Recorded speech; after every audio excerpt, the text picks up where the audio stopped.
Good afternoon from Casey, South Carolina, and Brooklyn to Casey High School. Chris Sheeman, glad to be with you for today's Palmetto Prep broadcast. Today, it's the Palmetto Prep Minutemen taking on the Gulf Coast Prep Sharks. Hi, everybody. Chris Sheeman and Harrison Huntley here with you to bring you today's broadcast. So happy that you could be with us, our very first broadcast.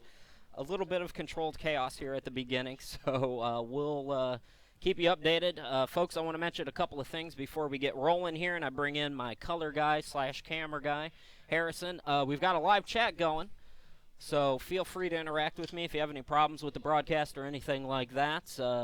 Send me your thoughts. You can be our second color person, so to speak, on YouTube. Again, use that live chat. You can also hashtag us on Twitter with hashtag Palmetto Prep, all one word there, hashtag Palmetto Prep. We'd love to hear from you. So both teams out on the field. Palmetto Prep in their home blue with the red with their shoulder padding. And how about Gulf Coast Prep? The Sharks playing in their very first game ever from Mobile, Alabama, coming up here to the Columbia, South Carolina metro area. Harrison, as I bring you in, did you see who won the toss? I did not hear the announcement, actually. I was trying to get this camera set, but it's good to be here. Definitely interesting. He's earning his paycheck already. So, Palmetto Prep last year, they went 4-5. Obviously, record's not the total goal here, Harrison. The goal is to get these kids up to the next level. Absolutely. I mean, that's the whole prep school. It's all about here is just getting these guys the experience and getting them the highlights and the stats they need to show off that they really can play at that next level in the FBS D1 wherever they want to go. Already, I believe over 3 dozen people have moved up from Palmetto Prep. We'll talk more about that at halftime. I believe it's going to be Palmetto Prep to receive here as soon as Gulf Coast takes the field, and it'll be Kyreek Haynes, the return man from just down the road in Orangeburg, South Carolina. A lot of local players for the Minutemen. A few out of state as well. We'll get into their stories throughout the broadcast as well. Let's see who's going to kick. This Sharks team, as I mentioned, playing in its first game, and getting information was a little rough. It's been a rough week for them getting everything together, as it can be, but it looks like it's Josh Varilla. I'm going to add a third description to you now. You're also my spotter. So Sounds camera, good. spotter, color guy. Thank you, sir. So Josh Varilla will kick things off, and Palmetto Prep will receive, going from right to left, as we're just about set to go here from Brooklyn Casey High School. 83 degrees, humidity low by South Carolina standards, and we are underway here in 2017 on one hop. The run up the middle. Haynes gets it to the outside and already into Sharks territory. He'll be down at their 47-yard line. Good start on special teams. Yeah, he found the hole and he hit it hard and came all the way out across the 50. Great start here for Palmetto Prep as they entered the game right on the other side of the field. Talking to their offensive coordinator, Big Nate Dorton. That's what I'm going to call him because he's about my size. He said they're going to run out of the shotgun mostly. They may run a little bit more than usual here today, but they like to throw the football, and one of the reasons why is the man you see in that shotgun formation, number 12, Colin Sneed. 4 receivers set here on first down, and a quick pitch. Niles Lewis, the slot receiver, catches it. He'll be taken down at the 40, but a flag on the play. Yeah, flag came in late, and I think that may be some sort of pass interference right as the caught it there. It's going to be a hold on the offense, so that'll back them up. Let's set the lineup. I mentioned the quarterbacks, number 12, Colin Sneed. The running backs, number 8, Devin Hairston. Number 33, J.B. Thompson. At receiver, it's number 10, Sherman Smith. Number 16, Kyreek Haynes. Number 83, Niles Lewis. Number 88, Jordan Mathis. And number 13, Kadarius Jackson. On the left side of the line, it's number 58, Tyler Crawford. Number 75, Derek Frazier. The center, Denajai, I hope I got that right, Turner, number 70. And the right guard, number 68, Tyler Macbeth. And the right tackle, Austin Harris. Quick pitch again. Niles Lewis making the play and taking it just inside Sharks territory on that first down play. So they got most of the penalty yards back, and it'll be second down and about 12. Yeah, good run there. Just, something you have to do there on 1st and 20. Just get some yards back after that penalty. I like the way they come out of the shotgun, though, with that run. Comes right off the left tackle. We will see them in the shotgun throughout. 3 receivers set right now, 1 to the far side. Sneed gets the snap. It's a handoff to Thompson. Thompson cuts it to the left, drags his defender down to the Sharks' 42-yard line. Tackle on the play by Shelton for the Sharks. Yeah, a little bit of delay there by Kai Kurtz coming out of the backfield. I think he saw the hole, but didn't quite have the reaction there to hit it in time and got almost rushed down in the backfield. Nice play there to at least get some positive gain. So, third down, and we'll call it 6 yards, a long 6 yards. Sneed in the shotgun, 2 receivers to each side here. Here comes the blitz. Sneed pitches it out to the running back, Thompson, cuts it to the right side, 40, skips a tackle, and then got whacked. Well, Mr. Spotter, I believe that was Williams, one of the linebackers on that hit. And 4th and short. Looks like they're going to go for it. Kind of came out of nowhere there, but a first down saving tackle. We'll see if they can hold him here on 4th. Head coach of Palmetto Prep, Tony Labazetta, my fellow Pisano. And the head coach for the Sharks is Willie Gaston. Willie Gaston's got an interesting story. We'll tell you a little bit about him after this 4th down play. 4th and 2 for Palmetto Prep. Sneed the handoff, and he's got the first down. That's J.B. Thompson and then some, dragging defenders down to the 29-yard line. So the Palmetto Prep Minutemen on the move here. A really strong drive so far, just continuing what started off the kickoff is just continuing to run the ball on the ground. Like you said, this is a primarily passing team in Palmetto Prep, but so far we've seen only short passes and runs, and that's been good enough so far to move the ball in big chunks. J.C. Howell is in. Iverson Reese, one of the defensive backs listed on the roster, is also in, and he might be in there to block as you see him offset to your Sneed's right. 11:52 left to go in the opening quarter. Sneed lost the handle on it. Good pressure by the defense. And coming up with the sack and the takeaway was Devarius Holt. So how about that for the Sharks in their first game, Harrison? As soon as they start passing, things go wrong. The rush there gets straight through the Palmetto Prep line, and nice little play there, just bat the ball out of the quarterback's hands, and might be the break they need after they had a really, really bad start. It looked like it was going to be some points at least, and they escaped from that and now have a chance to take the lead themselves. Okay, here's where things get tricky for us, folks. We know Jackson Newman is starting at quarterback. Other than that, it's a bit up in the air. So it looks like one of the receivers is David Perkins. That's the backup quarterback. So Newman under center. He looks to throw it back. He threw it back to Perkins. Perkins hit as he throws, and that's going to be picked off. Picking that one off for Palmetto Prep and running it back is Josh Williams to the 30-25. Takes a hard hit, and he's down at the 20. So Palmetto Prep giveth, and then they taketh away. Yeah, very similar play to the last one, although I guess the wide receiver pass makes it a little bit different. But, the little classic screen pass, throw downfield trick play, and it almost worked out, but they managed to tip it away and get the pick. And they're going to have a penalty tacked onto it of half the distance, or 15 yards. So Palmetto Prep on their second possession off the turnover and the interception by Josh Williams will have it at the Sharks 25. Just to go back and finish, Willie Gaston, national champion at Alabama, Gulf Coast Prep from Mobile, Alabama. And that is not a short drive either. No, they said about 9.5 hours. Gaston, I've been told, has won at every level he has played at, getting a chance here to coach the Sharks. Quick pitch over on the near side. That's Niles Lewis, who we've seen now for the third time. And a good first down play taking it to the 14-yard line.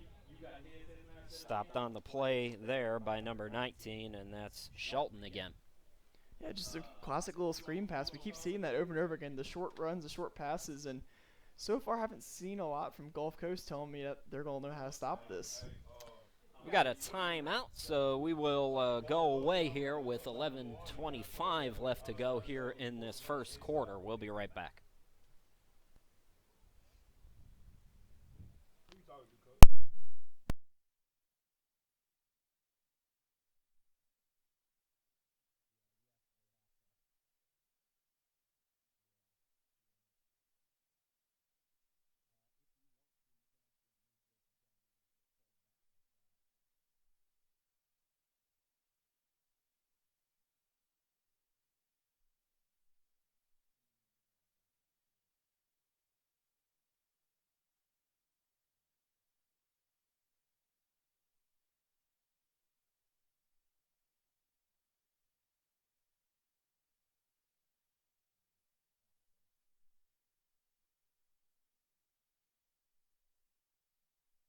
Welcome back, everybody. Chris Sheeman and Harrison Huntley.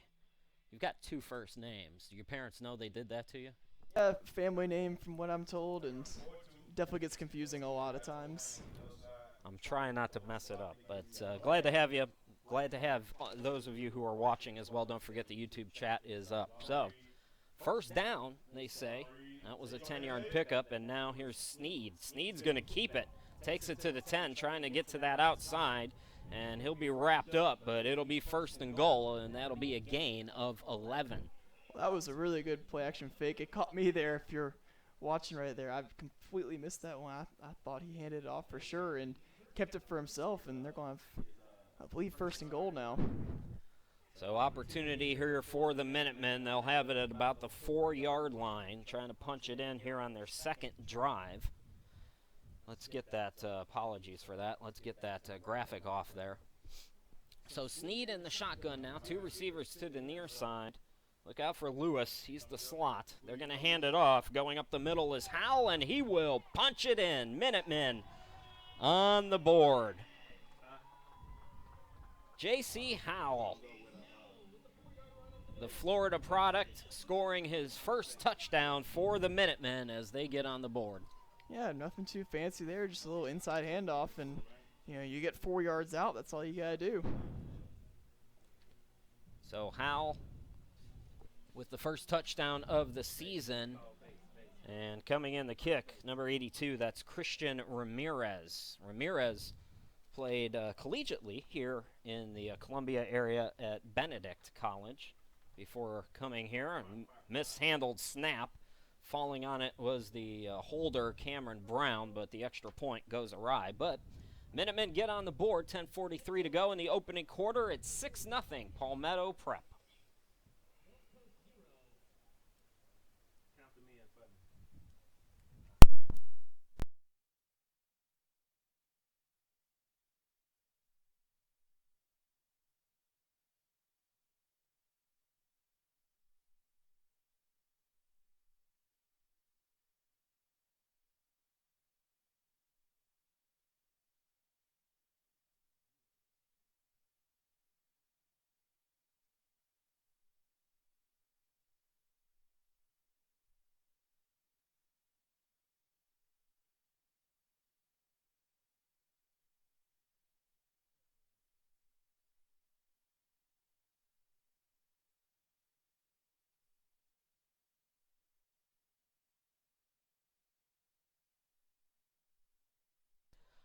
Welcome back to Brooklyn Casey Stadium.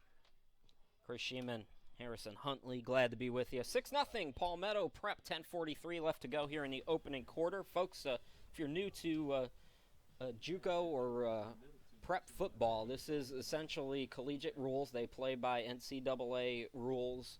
So all the stops on first downs, the times are the same, timeouts, all that good stuff. All the rules are the same, as Christian Ramirez will kick it off, and we'll tell you about who's running it for the Sharks as soon as I could see his jersey, which is not going to happen because there's about 6 Palmetto Prep Minutemen all over him. Number 28 there on the return. That was Kendrick Bradley.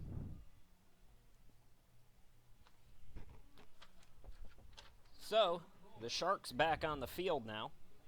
Jackson Newman back out there at quarterback. They've only had one play so far here today, and Newman to Perkins, who's the backup quarterback, and we'll see him at wide receiver as well.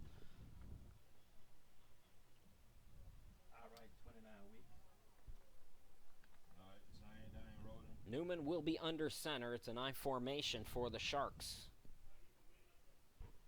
Jackson Newman with the handoff. That's number 4, Cam Harrison, and he takes it around the outside for a gain of, we'll call it 3, out to the 30. Well, it's just the first play of the game, but already a very different in style so far. You see Palmetto Prep running a lot of that shotgun, spread that we're used to seeing in college football. Gulf Coast more of a pro set so far. The I formation, you don't see that a lot in college anymore. Do you miss it? I don't know. It's a very, very different game. I've seen both, and the spread's a lot of fun as far as a lot of options to pass and run. But the pro, you get a lot of positions and a lot of freedom for guys to do what they want. 2nd down and 7, and Harrison is hit in the backfield for a short loss of 1. That'll bring up 3rd down and 8 for Palmetto Prep. It was Deshaun Wright in there.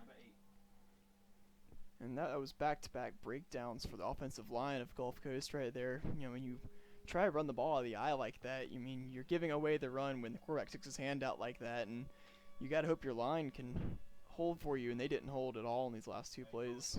Hassan Nisbet also in there for Palmetto Prep, and a 3rd and long now as Newman goes into the shotgun, 2 receivers to each side of him, and I believe Bradley at running back. And there's a flag down. The play clock says 0, so this should be a delay of game.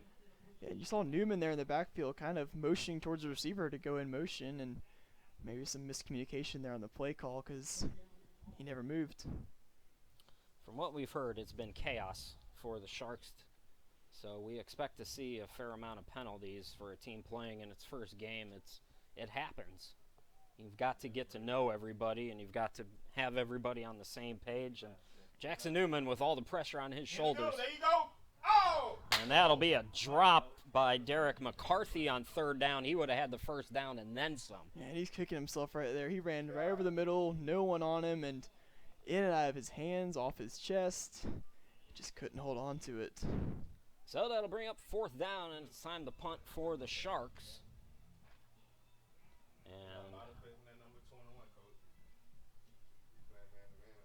And that's Josh Varela who will kick it. So Varela doing all the kicking for Gulf Coast. Josh is from Daphne, Alabama. Good punter, got a big leg. 90% of his kickoffs in high school went for touchbacks, 90%. He's got a long field goal of 58. That's not bad for a high school kicker. Yeah, and another delay of game here will back him up a little more, and we'll get to see the full strength of his leg kicking from, looks like his own 5 where he'll be standing. Yeah, you've got special teams now with the penalty. You've got the offense with the penalty here on this drive. So Palmetto Prep should have decent field position here. Back to receive is Haynes. That kick is away, and on one hop, Haynes picks it up at the 43, got tripped up, and it'll be stopped at about midfield. 8:28 left to go. Palmetto Prep leading 6-0, and they will have the football when we come back.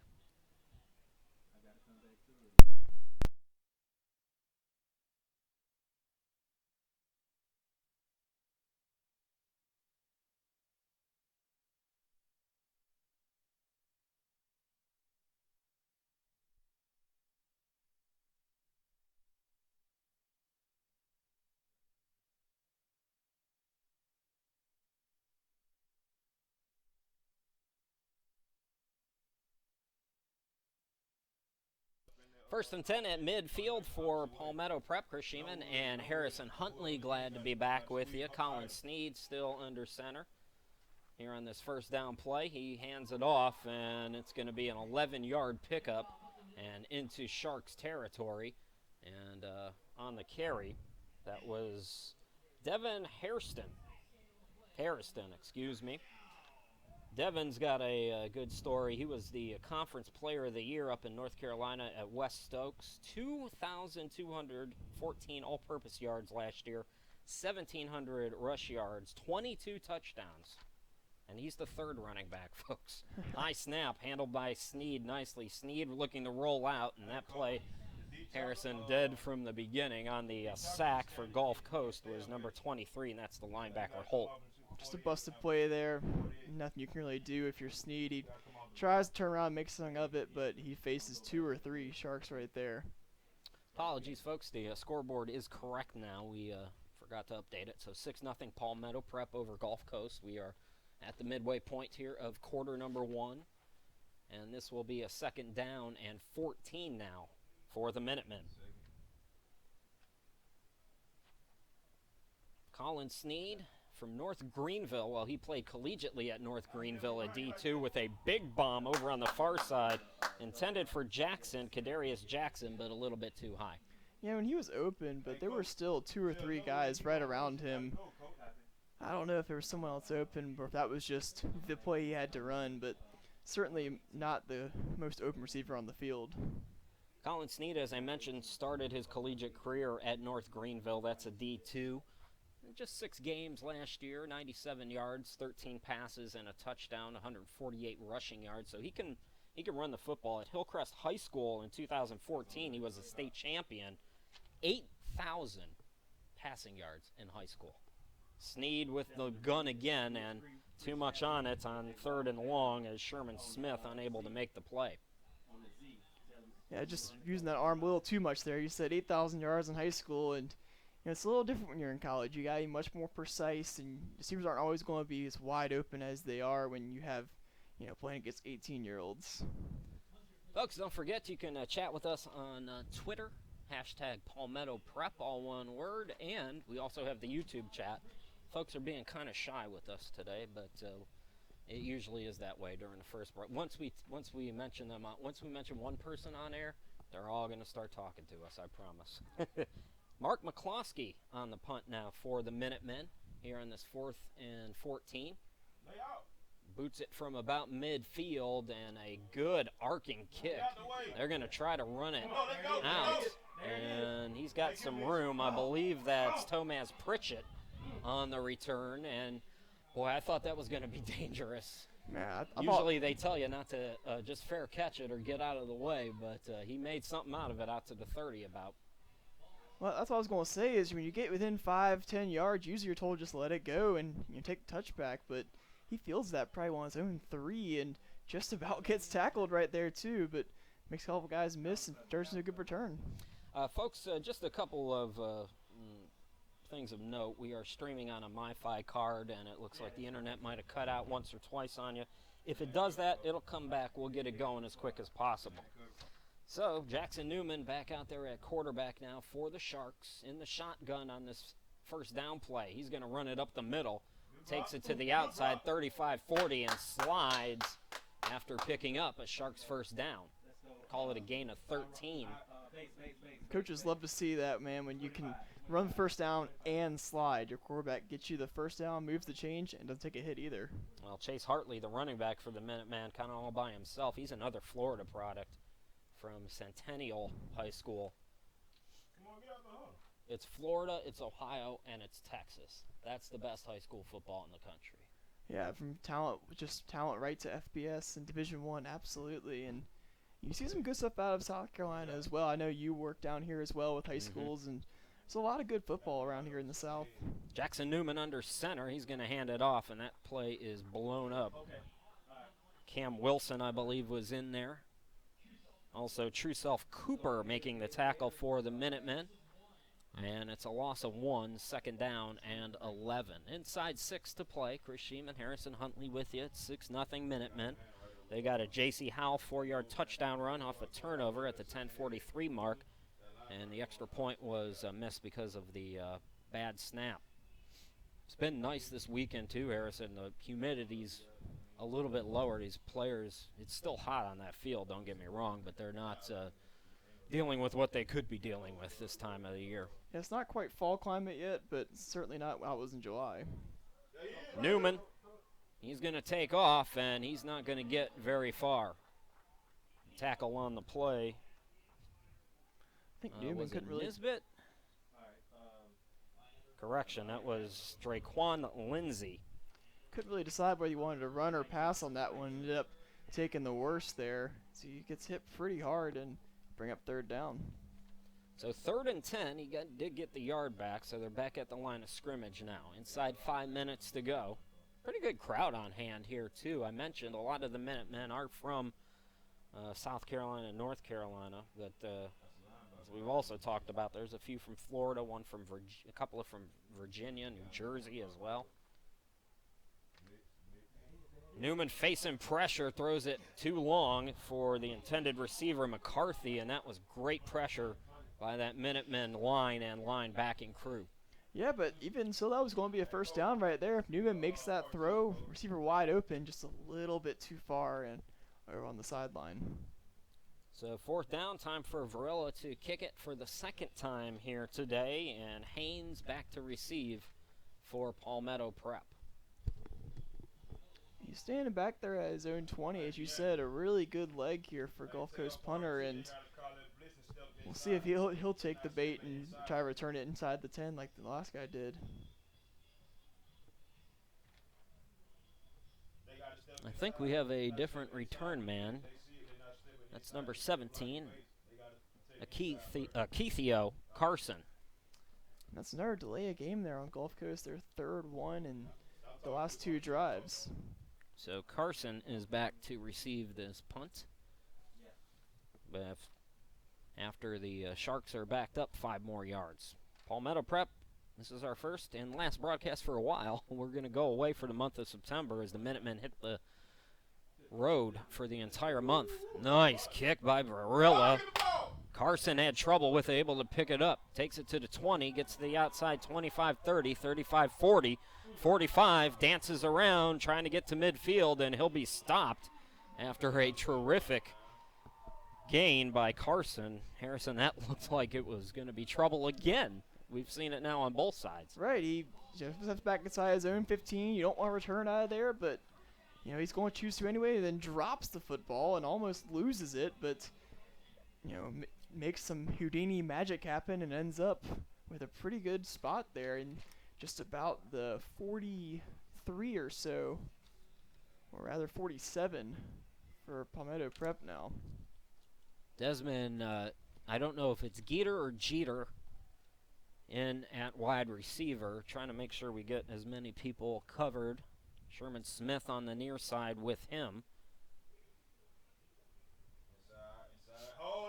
On that right side, it's a quick pitch and breaking through and taking it to the house. J.B. Thompson all the way home from 53 yards out to make it 12-0 Minutemen. Well, in last drive, Palmetto Prep went a lot to the pass after having a lot of success with the run, and here they go right back to the run and get 6. Exactly what they needed to do, and just more domination on the ground for Palmetto Prep. So out to kick the extra point, Christian Ramirez. The last time the snap was a little bit off the mark, so we'll see if we can get a clean one here this time for the Minutemen to try to make it 13-0.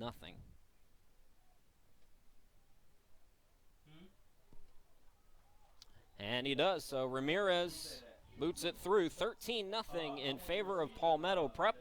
We will step aside once again and come right back in just a moment.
Ramirez out to kick for the Minutemen. 53-yard touchdown scramble. J.B. Thompson. 2 running scores have the Minutemen up 13-0. My name's Chris Sheeman. On the camera and providing his thoughts here and there is Harrison Huntley. Got 4:05 left to go here in quarter number 1. Ramirez getting the kick away. And it'll be handled at the 6-yard line, and the Sharks will take it out to about the 23-yard line, and that's where they'll have it, first down.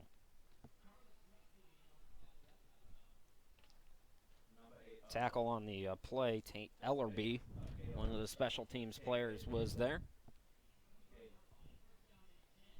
So far, a lot of good sets so far for Gulf Coast, just not a lot of execution. You know, they've had the holes on the run, they've had wide open receivers, but just a lack of execution so far hasn't led to much on offense. And we'll have to see if they can finally start making those plays. And they might be competitive if they can make a few plays here and there, because there have been some wide open plays. There's been some playmakers that we expected, or I expected to see today, and I know there were some issues with travel for the Sharks, but Tomaz Pritchett, we expected to maybe see him at wide receiver. Play action fake, Newman hit as he throws, and able to make the play. Coming up with a nice catch was Derek McCarthy there. Just, it looks like just shy of that first down marker. Yeah, he does some nice boxing out there. He gets in front of 2 defenders and makes a great catch, and very manageable second down and probably less than 1 here. Wilson made the stop for the Minutemen, so 2nd and short now for Gulf Coast. They are looking for a couple of things from this drive. Obviously, you don't want to give it right back to the Minutemen. Try to keep your defense off the field for a little bit, too. It's a short bench. That handoff. And in the backfield, that was Damian Wright, and he got stuffed. Good penetration there, Harrison. I was going to say, Damian Wright, along with the entire front 7 for Palmetto Prep, yeah. He took 1 step to his left there and got tackled by the entire team. And like I said, that line continuing to struggle for Gulf Coast. This Palmetto Prep's line just seems to be maybe outsizing them or just out-hustling them. And we don't have the sizes on the Gulf Coast line, so couldn't tell you for sure. But at least in terms of will right now, it's the Minutemen winning that battle. So 3rd down, still manageable, by the way, for Newman and the Sharks. Play action. Newman facing some pressure, and he's going to be taken down. That's Kenny Terry. Flag coming in there late. I think it might be holding there. That was kind of a last-ditch effort there on the sack. Deshaun Wright who made the sack. My apologies. And it will be a holding call, and they'll decline that for a long 4th down now. So Deshaun Wright picking up his first sack of the season. 4th and long again for the Sharks. They will have to kick it as Varilla will jog back out there. This time it will be Haynes for the Minutemen, who jogs out to receive with 2:16 and counting to go here in quarter number 1.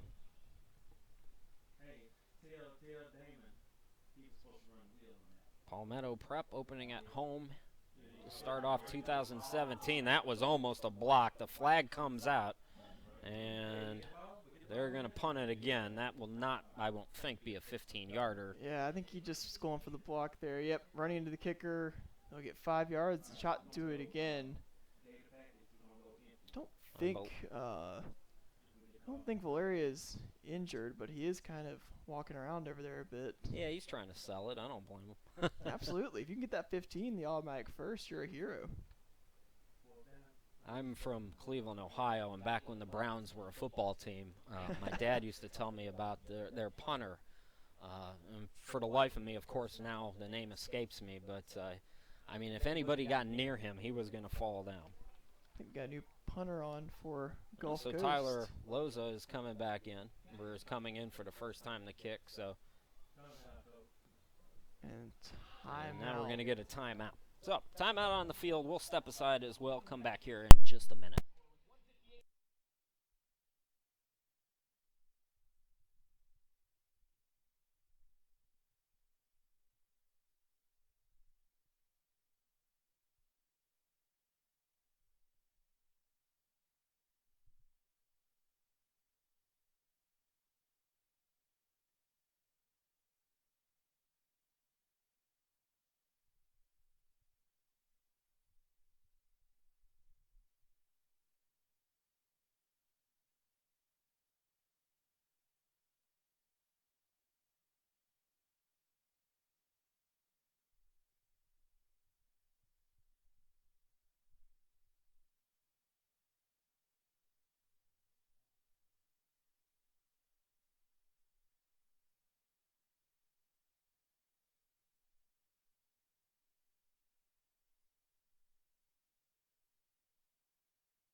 Welcome back, everybody. 4th down and 15 for Gulf Coast. They will swap out kickers. Tyler Loza coming in to kick now for the Sharks.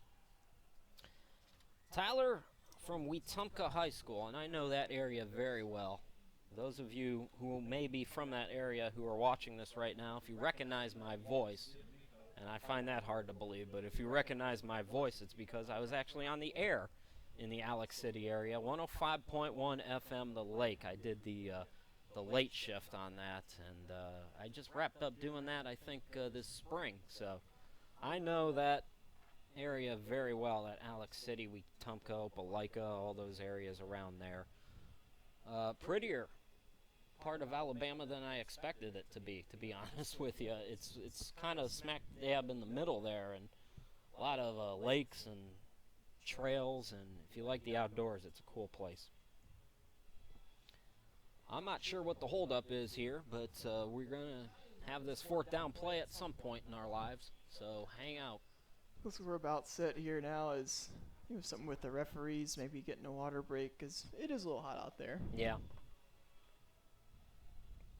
Tyler Loza again will kick. We have a couple of people. One of them is my girlfriend, and the other one is Nate. So hi to Nate, who's rooting on Niles for watching. Again, the YouTube chat is going. That's a high arcing kick, and Haynes will let it bounce inside his own half of the field, but good field position as it's down by number 24, Antonio Ballard.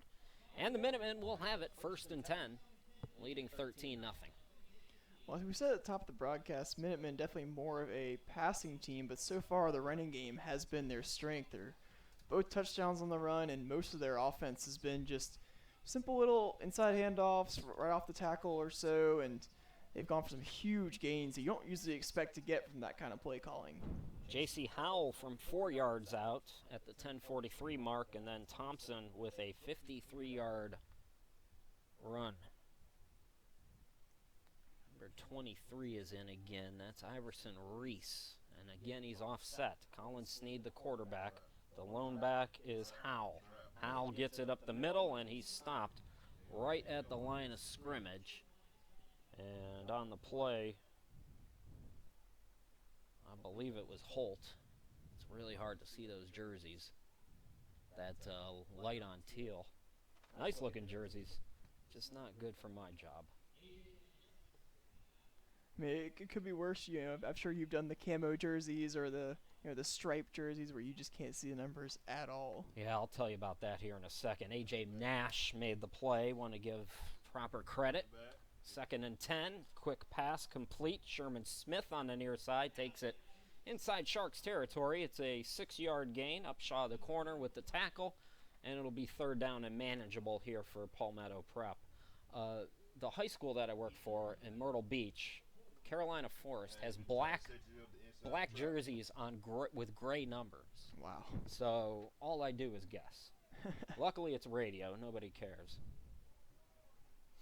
Yeah, but very, very thankful for the bright white numbers on Palmetto Prep's uniforms. You can see those a mile away. Very nice. Sneed will hand it off. J.C. Howell, strong move right up the middle. He picks up 8 yards, taking it to the 43-yard line, and that's another Minutemen 1st down. It kind of, as they say, hit the B button right there. It just came right off that tackle with a spin move, and that's how he got the 1st down. Well, we'll see. 18 seconds, I believe that's going to be the last play of the quarter, although Sneed's going to get his team lined up here with 12 seconds. They may try to get one more off here. Again, it's Howell at running back. 2 receivers to each side. 5 seconds left. Sneed.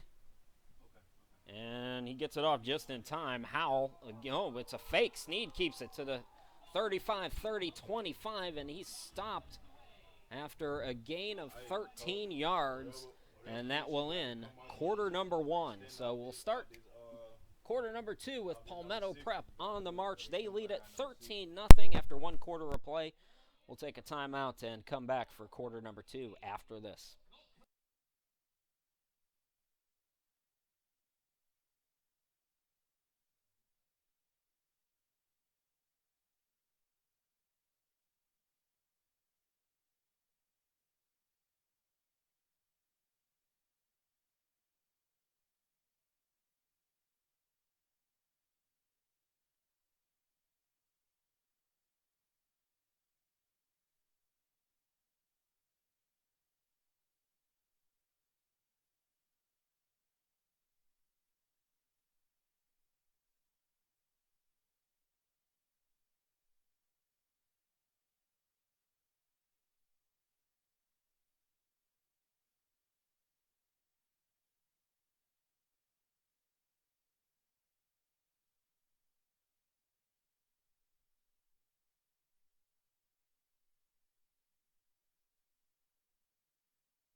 On the quarter number 2 we go. Chris Sheeman, Harrison Huntley, glad to be back with you. We're at Brookland Casey High School here in the Columbia, South Carolina area. Casey, South Carolina to be exact.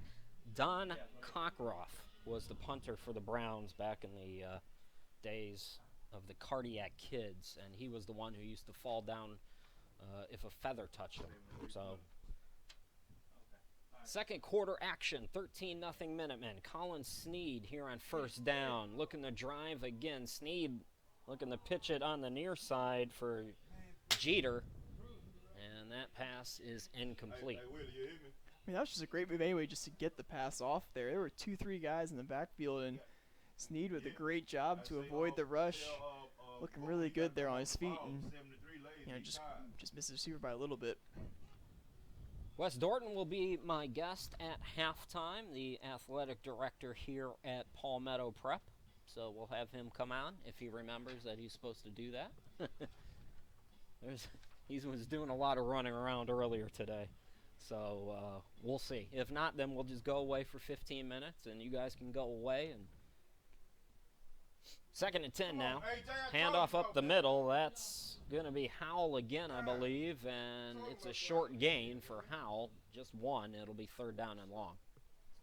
Yeah, the run continues to be effective here. Just a couple of yards. If you can average 3-4 yards a carry, you'll be just fine. And you have to see what they do on 3rd down. I think it's going to be about 3rd down and 8 or 9 probably. And even if they don't get the first here, I think they're set up pretty well for a field goal.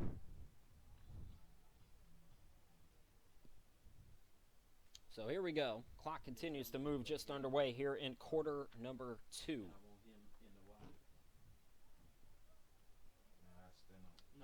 I believe there's a change at running back too. And the clock, or the play clock, hits 0, so I believe this is going to be either a delay or did they get a timeout called in time? I think it's going to be a delay game there. The 4th one of the day, I believe, between the two teams. Welcome to the first game of the year, ladies and gentlemen. And I had it wrong. It was Devin Hairston. He's in at running back, and he comes out as J.C. Howell. Well, no, he's going to stay in. One of the receivers will come out. So 2 running backs in now for the Minutemen. And they may just try to run this and see if they can either get a first down. They've had some big runs here today, or at least make it an easier field goal attempt. And, of course, I'm wrong. Sneed's going to run it. Gets it over to Howell, and the defense was ready for it. Number 19, Shelton, one of the corners, making a big play for the Sharks there, and it'll be 4th down and field goal time, or go for it time, as Sneed is still on the field.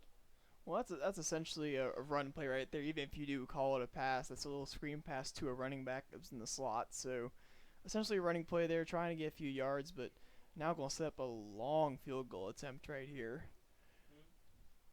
for Ramirez. So Christian Ramirez will try one from 47. And that will not count. And oh, boy. Off the crossbar. It was there. good, but it won't count. Yeah, timeout there. Oh, a timeout. I saw this. I can't remember which game I was watching yesterday, but they called a timeout. The kicker made the field goal, and they called a timeout, and he came back and he missed it. I can't remember which game. It was probably Rice, because everything that went wrong yesterday was because of Rice. Well, that could very well what happens here, because, I mean, that one was just barely good off the crossbar and bounces over, so we'll see if he can do it again here. He got a pretty good boot into that. I'm going to say this is closer to 50 because he's at about the 33. Usually is it 15 or 17 to the goalpost? I believe it's about 15. It's 15 because the end It's zone. 10? Well, the end zone's 10, and then you can add 5 if you want where the holder is, depending on how you choose to judge so it. he was right. 46. It's going to be about 50. 50, 55-ish yard. Longer than I can kick either way. Absolutely. Ramirez will try it again here. Snap, hold good. Is it going to be long enough? Yes, it is. Christian Ramirez That's a heck of a kick from right there. 50. 16-0 Palmetto Prep. Folks, we're going to go away just for a couple of minutes. Again, we'll come right back.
.12:42 to go here in quarter number 2. 16-0 Palmetto Prep, the Minutemen in control. Chris Sheeman, Harrison, Huntley back with you. Glad to be here. Who's Scott? That's your brother? Nice kick by Ramirez as we're back to live action now. And on the return is Tomaz Pritchett. He got tripped up, and I believe the ball came out. Now there's a scrum for it in the end zone, and it's a touchdown for Palmetto Prep. Let's see who comes out with it. Tomaz Pritchett with a special teams mistake, and the Minutemen special teams ready for it. Was it 14? He's 29 there on the recovery. That's 29. That's Arden McCrory from Westwood High School. And just like that, it's 22-0. Just stripped right there on the return, and the ball bounced around and falling on the end zone. So Ramirez will come out, try to boot the extra point, and that will make it 23-0. Hey, Coach, swap those return guys out. The holder is Brown. And we're waiting for one more special teams player to come in. So this one is starting to get away from the Sharks, and the Minutemen in control here very early in quarter number 2. We do have confirmation, by the way. Wes Dorton, the AD, will join us at halftime as the kick is good, and it's 23-0 Palmetto Prep. We'll go away again just for a minute. Come right back. You're watching Palmetto Prep football here on YouTube.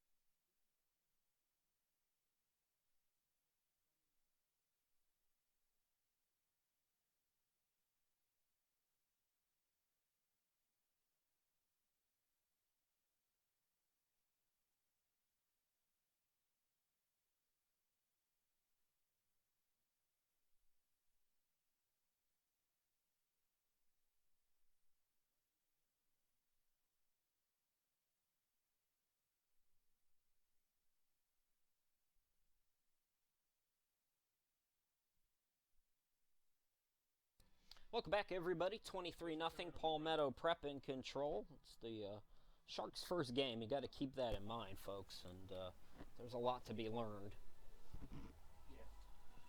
But the Minutemen taking full advantage of it. Again, they go on the road for the next month. So our next broadcast not until October 1st. Here's the kick by Ramirez. And a bumbled snap at the 5-yard line. That's number 5, Derek McCartney. And McCarty's not going to get very far. A 7-yard return out to the 12-yard line. And that's where the Sharks will have it. Chris Sheeman, Harrison, Huntley. I almost did it again. Glad to be with you for our first broadcast of 2017. So we're going to do 4 home games, 3 in October and 1 here today, and then the EAC playoffs and championship will be here. That's on November 12th and 19th, I believe. Wes is behind me. Wes, is that 12th? Is that a doubleheader? Is it 4 teams in, and then the championship the next week? Championship will be the next weekend. Okay. The 12th is actually going to end up being a wild card. Okay, so the 12th will be a wild card, and then the championship on the 19th. So just 1 game. Correct. Okay. Now that's going to be an offsides call on the kicking team, and they're going to kick again, it looks like. So a break for the Sharks. You don't see that. They haven't had many. You don't see That too many is rare. offsides calls on the kickoff. I saw that yesterday, too. Again, Is that Rice probably as well? Rice. I tweeted yesterday. I stand by it. They need to tell Trump not to let that Rice team back into the country. They need to just stay in Australia. Try rugby. See if they're better at that. Or the Australian rules football. I mean, there are more fumbles in that kind of football, so I'm too broke to pay for the fight, so I had to watch that game, and I was like, I'm going to bed. I've got my own thing tomorrow. And this one's been much better. So, from the 30 now, Ramirez. Another good kick by him, and it'll be handled. McCarty again up the middle to the 25-30 and takes the tackler to the 35-yard line. Carlos Presley, one of the special teams players for Palmetto Prep, on the play. 11:10 left to go until halftime. Just underway here in quarter number 2. Again, if you're new to Prep Academy JUCO football, we're doing it just like they do in the NCAA. All the same rules do apply. Reviews, I assume no reviews. well, I would hope not, because the only camera angle we got's right here. So Well, we could do it. I mean, not seeing very much. if they wanted to, we could do it. Jackson Newman under center. I think it's gonna be a new quarterback, Yeah, number it is. 8. And he is going to be welcomed to the party by a Palmetto Prep sack. And that was number 50 for Palmetto Prep. Was it 50 or? I think it's 30 right It there, was 30, my apologies. So Ryan Smith and he's got from those Savannah Christian. neon green shoes too. He sticks out all on that field. So Jalen Oden in at quarterback now. I mean, I guess you're down 23 early. Why not try something else if you got it? Well, Willie Gaston needs to see what he has on this team. Absolutely. This is a good time for that now. You're certainly still well within range of this game. It's 10-19 and counting to go here in the second quarter. It's by no means a wrap-up victory for Palmetto Prep, but when this is your first game ever, you've got to bring in who you can and see what you have when the first option doesn't seem to be giving you much. That's another delay of game call right there for Gulf Coast. So second and looks about 20 maybe. Second and 20 for Oden, throwing it over the middle, a floater that's caught, number 10, Desarius Horn, and he's going to have the first down and then fumbled. It's recovered by Palmetto Prep, 28 there on the recovery. making the play number 28, and I don't have a number 28 on my roster. I'm going to say Kamal Armstead, but that is a guess. Well, that's just a case of a player getting a little greedy there. I think you had Desarius Horn, had a great gain, probably a first down, and coach will tell you just go down right there. And he tried to break the tackle and wound up getting stripped. Not much going right now for the Sharks, and Palmetto Prep will try to capitalize again with great field position. Colin Sneed remains at quarterback. And 5 wide now for Palmetto Prep. Yeah. Sneed looking to throw. It's complete. The slot receiver, Niles Lewis. We called his name a lot on the first couple of drives. That's his first catch here in the second quarter. Hi to John White, who says, better get used to saying Blessidus Thompson. Sound it out, boys and girls. Broadcasting 101, sound it out. Thanks, John, for chatting with us on YouTube. You can be a part of the conversation as well on YouTube or on Twitter, hashtag Palmetto Prep. Sneed on 2nd and 6. Sneed facing some pressure, rolling to the left. Flag is down, and he has it complete. No, they say it's in. Did they give him the catch? They gave him the catch, I believe. It was Haynes over on that far side, but let's check this flag here back at the line of scrimmage. It's going to be a hold back right behind the line in that hole where Sneed was running around the backfield trying not to get sacked. There was a hold there as on that line. So 10 more yards back go the Minutemen back into their own territory. Or excuse me, it's a penalty at the spot of the foul, so it's actually going to be 3rd down and 16 for Palmetto Prep now. 8:08 left to go. 23-0. 2nd down. That's what I thought. So 2nd down for the Minutemen. Might be a rush coming here from Gulf. Sneed hands it off. This is Hairston. Hairston fumbled the football, but the lineman was ready for it. Tyler Crawford, I believe, coming up with it. Tyler Macbeth there on the recovery, 63. Yeah, I don't have a 63 on my roster either, so we'll add him in.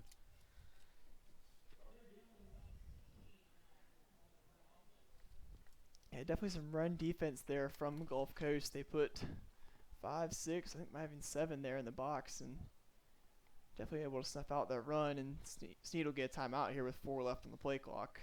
So 3rd down and 16 when we come back. You're watching Palmetto Prep Football here on YouTube. We'll be back in just a moment.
There you see it, folks. Our next broadcast, October 1st.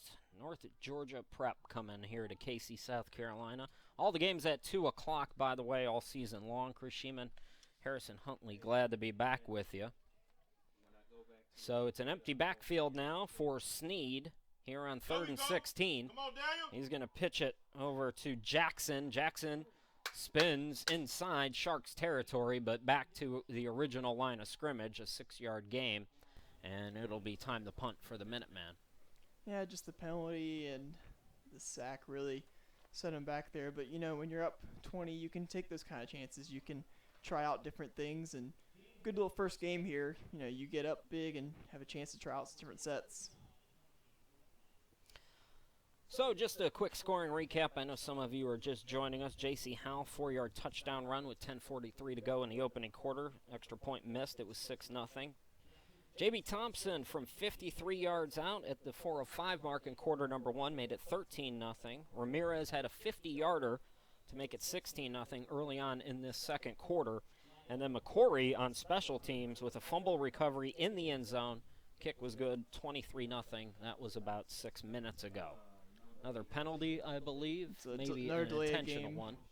Another delay of game. They couldn't quite get all the men on the field at the right time, and It's not a bad penalty at this part of the field. It gives the punter a little more room. Punter, by the way, Mark McCloskey out there. And that is blocked. Let's see who's going to get it first. It's going to be somebody from the Sharks. That'll be number 81, Merriweather, and Merriweather is going to be down at the 2-yard line. And it looks like he might be shaken up. Well, he's okay. So good special teams play. I believe that hit, McCloskey hit the back of his own guy there. Yeah, he punted it, and someone either got a helmet or a hand on it. It shot straight backwards to a good 20, 30 yards. You don't see that too often from a blocked punt. Folks talking amongst themselves on the live chat. Troy Jones, you actually can pause, rewind, go back to live on the YouTube player. If you're watching on the TV on like a Roku app or something like that, it's really difficult to do that, but you can do that if you want to see Thompson's 53-yarder. Again, 4:05 mark in quarter number 1 is when he had that big burst. So it looks like Odin back in at quarterback, and that snap is fumbled. It looks like the Sharks got it back, though.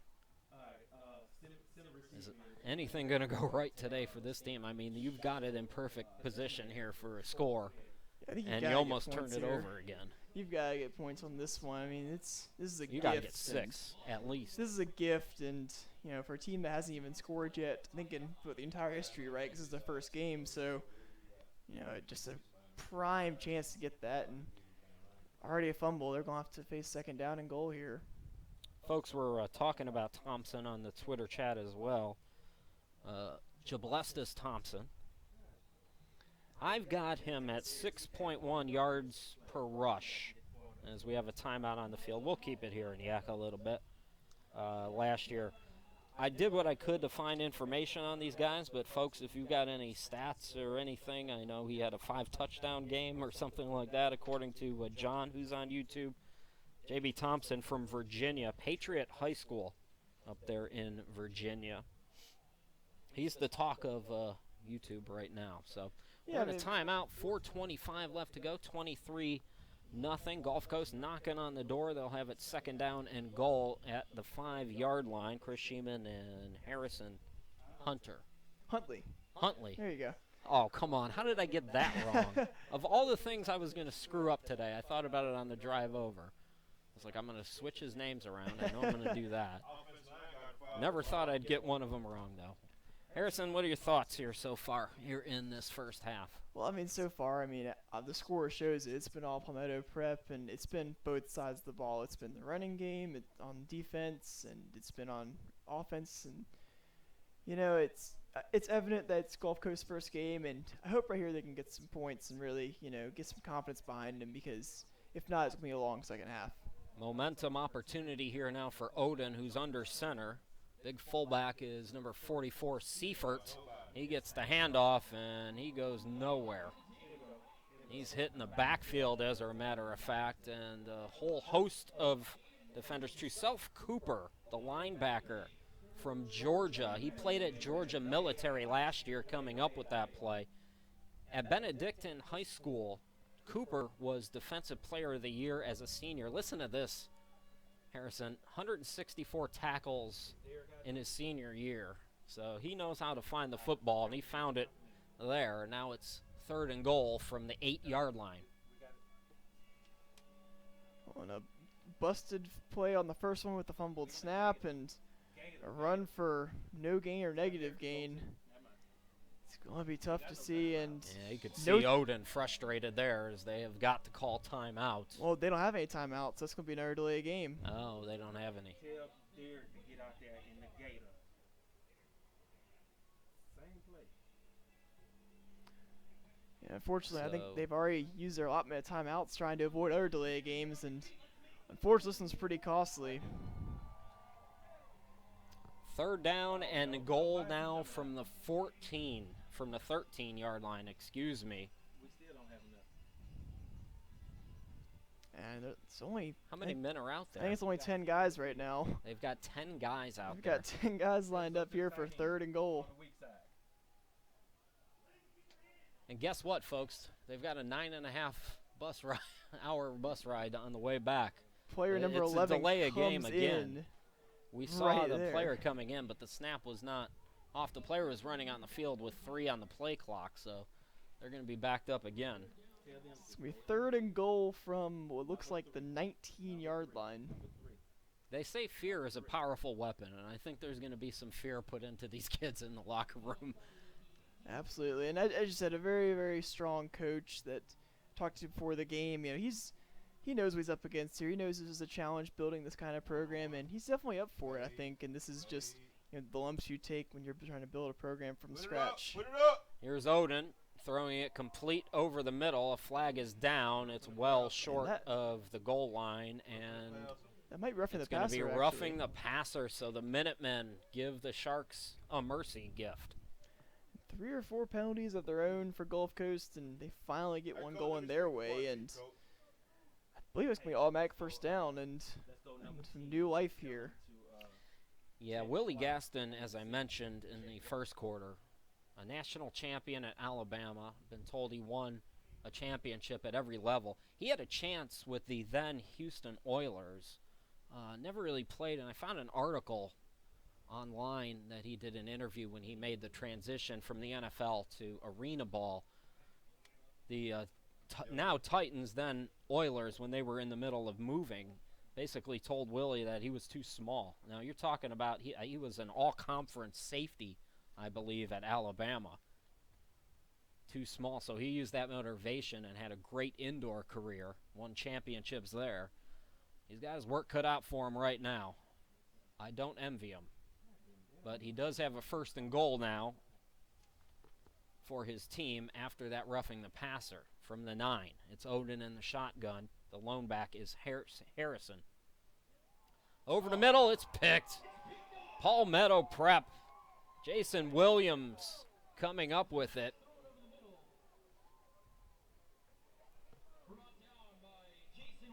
So Jason Williams with the interception, and the Minutemen keep momentum on their side. Yeah, I mean, like we were saying, just another break for the Minutemen. You know, they give up the first down and everything, roughing the passer, and then a ball thrown right to Jason Williams. I mean, it's a great catch and everything, but that one landed right in his arms. Not a lot of effort put into that one, just right place, right time, and another bad break for Gulf Coast is... Well, one of the things you got to like about a guy like Jason Williams in New Jersey, he also played quarterback. So you've got a kid in there who knows how to read those eyes. He knows what that other quarterback is thinking. When you can convert a guy like that to a defensive player, I mean, you've got something there, and you see it right there. So first down play, about 5 yards, maybe 6 or 7 for Palmetto Prep on first down. Clock continuing to move, 3 minutes and counting to go here in quarter number 2. Sneed hands it off. It's Thompson up the middle, 25, and he'll be stopped at the 30. They say the ball came out, but I think it came out Sharks out are on the not gonna ground. So win that argument.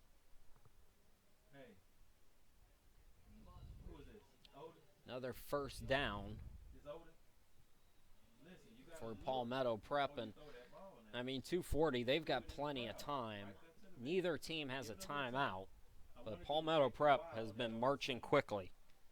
Thompson again up the middle, dragging the defender.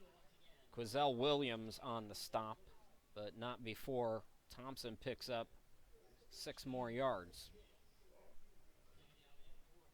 So Palmetto Prep in their 2 minutes, so to speak. They're still huddling up a little bit. No need to rush. Now, I'd say in about another 30 seconds, you'll see them turn up the jets a little bit here. Sneed's going to hand it off. This time, it's Howell. Howell to the outside 40. 45-50 inside Sharks territory. He's tripped up after a good pickup there. And I believe it was Holt on that outside. Antonio Ballard, another defensive back on that right side, also making the play. just more success on the ground for Palmetto Prep as their offensive line's getting a really good push, and right there again you see it it. off now.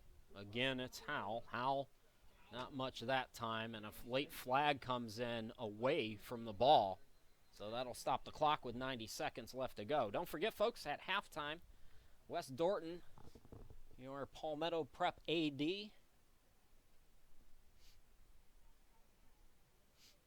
We'll talk to him for a few minutes. So looking forward to that. Let's see what this penalty is here, Harrison. I think things are getting a little chippy out there between some of the guys on the line. Yeah, like unsportsmanlike, because I saw a few of the guys a little pushing and shoving and some jawing back and forth, and it happens in these blowouts sometimes, but you got to make sure you keep that under control no matter what side you're on. So the officials doing a good job of that, we assume, here. Man down there's the also field. a timeout for an injury here.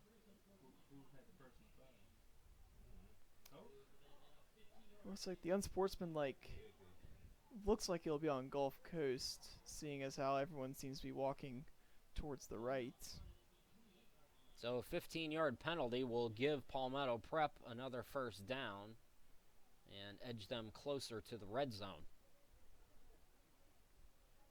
And number 48, the man down for Gulf Coast.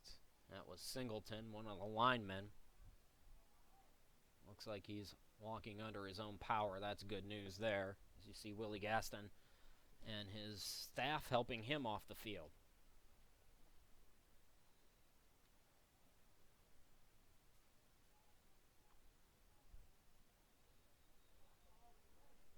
So with that penalty, about a minute and a half left, and almost the red zone here for Palmetto Prep. They can kind of settle in now and take their time moving that ball the last about 30 yards in.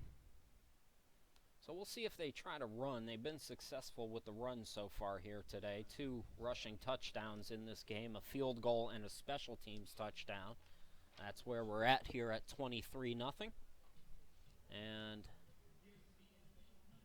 looks like an official's timeout here. I'm not sure. Nobody has a timeout, so it had to come from the officials. They said official timeout, and I think it's going to have to do with that unsportsmanlike and discussing who that's going on and if it might be offsetting with 2 guys, and they're still trying to work that out. They got the coaches involved now, too. I think Willie Gaston wanted to know why that wasn't an offsetting, why it was just on his side. And yeah, right. So Willie's going to bat for his team right now with 1:30 left to go.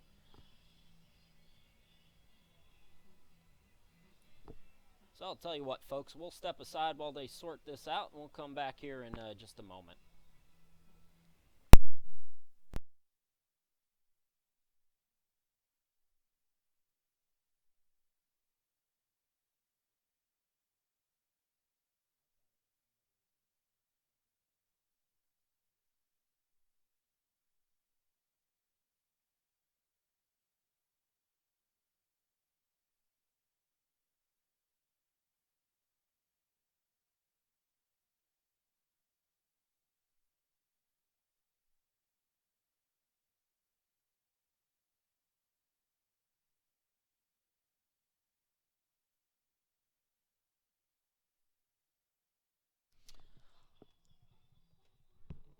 Welcome back, everybody. Chris Shima, glad to be back with you. So it's all settled. 1st and 10 for Palmetto Prep. Inside the Sharks' territory. Snead trouble with the snap, able to pick it up, though. Now he rolls right, directing traffic, throws a bomb into the end zone, and it's picked off.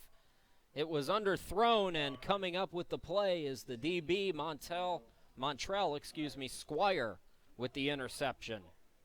that's a great catch, too. He elevates, gets a great vertical on that, and comes down with the play, although it's not going to be great field position for Gulf Coast with the minute 18 left, but it saves touchdowns, saves some points off the board, and a positive going into the locker room, I suppose. Snead had Niles Lewis in the end zone. In fact, he was directing him. Yeah, he so kind of telegraphed that literally with his hand, starts pointing out towards where he wants the ball to go.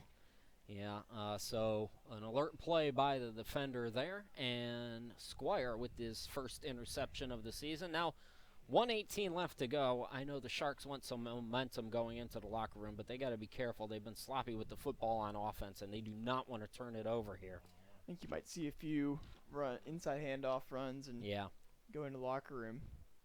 Odin under center. And another flag. Looks like they have a new running back. That's Kai Kurtz. It's going to be a false start and put them even farther back towards their own end zone, down the 3-yard line now. So Kai Kurtz in at running back, and it'll be 1st and 12 now from about the 3-yard line.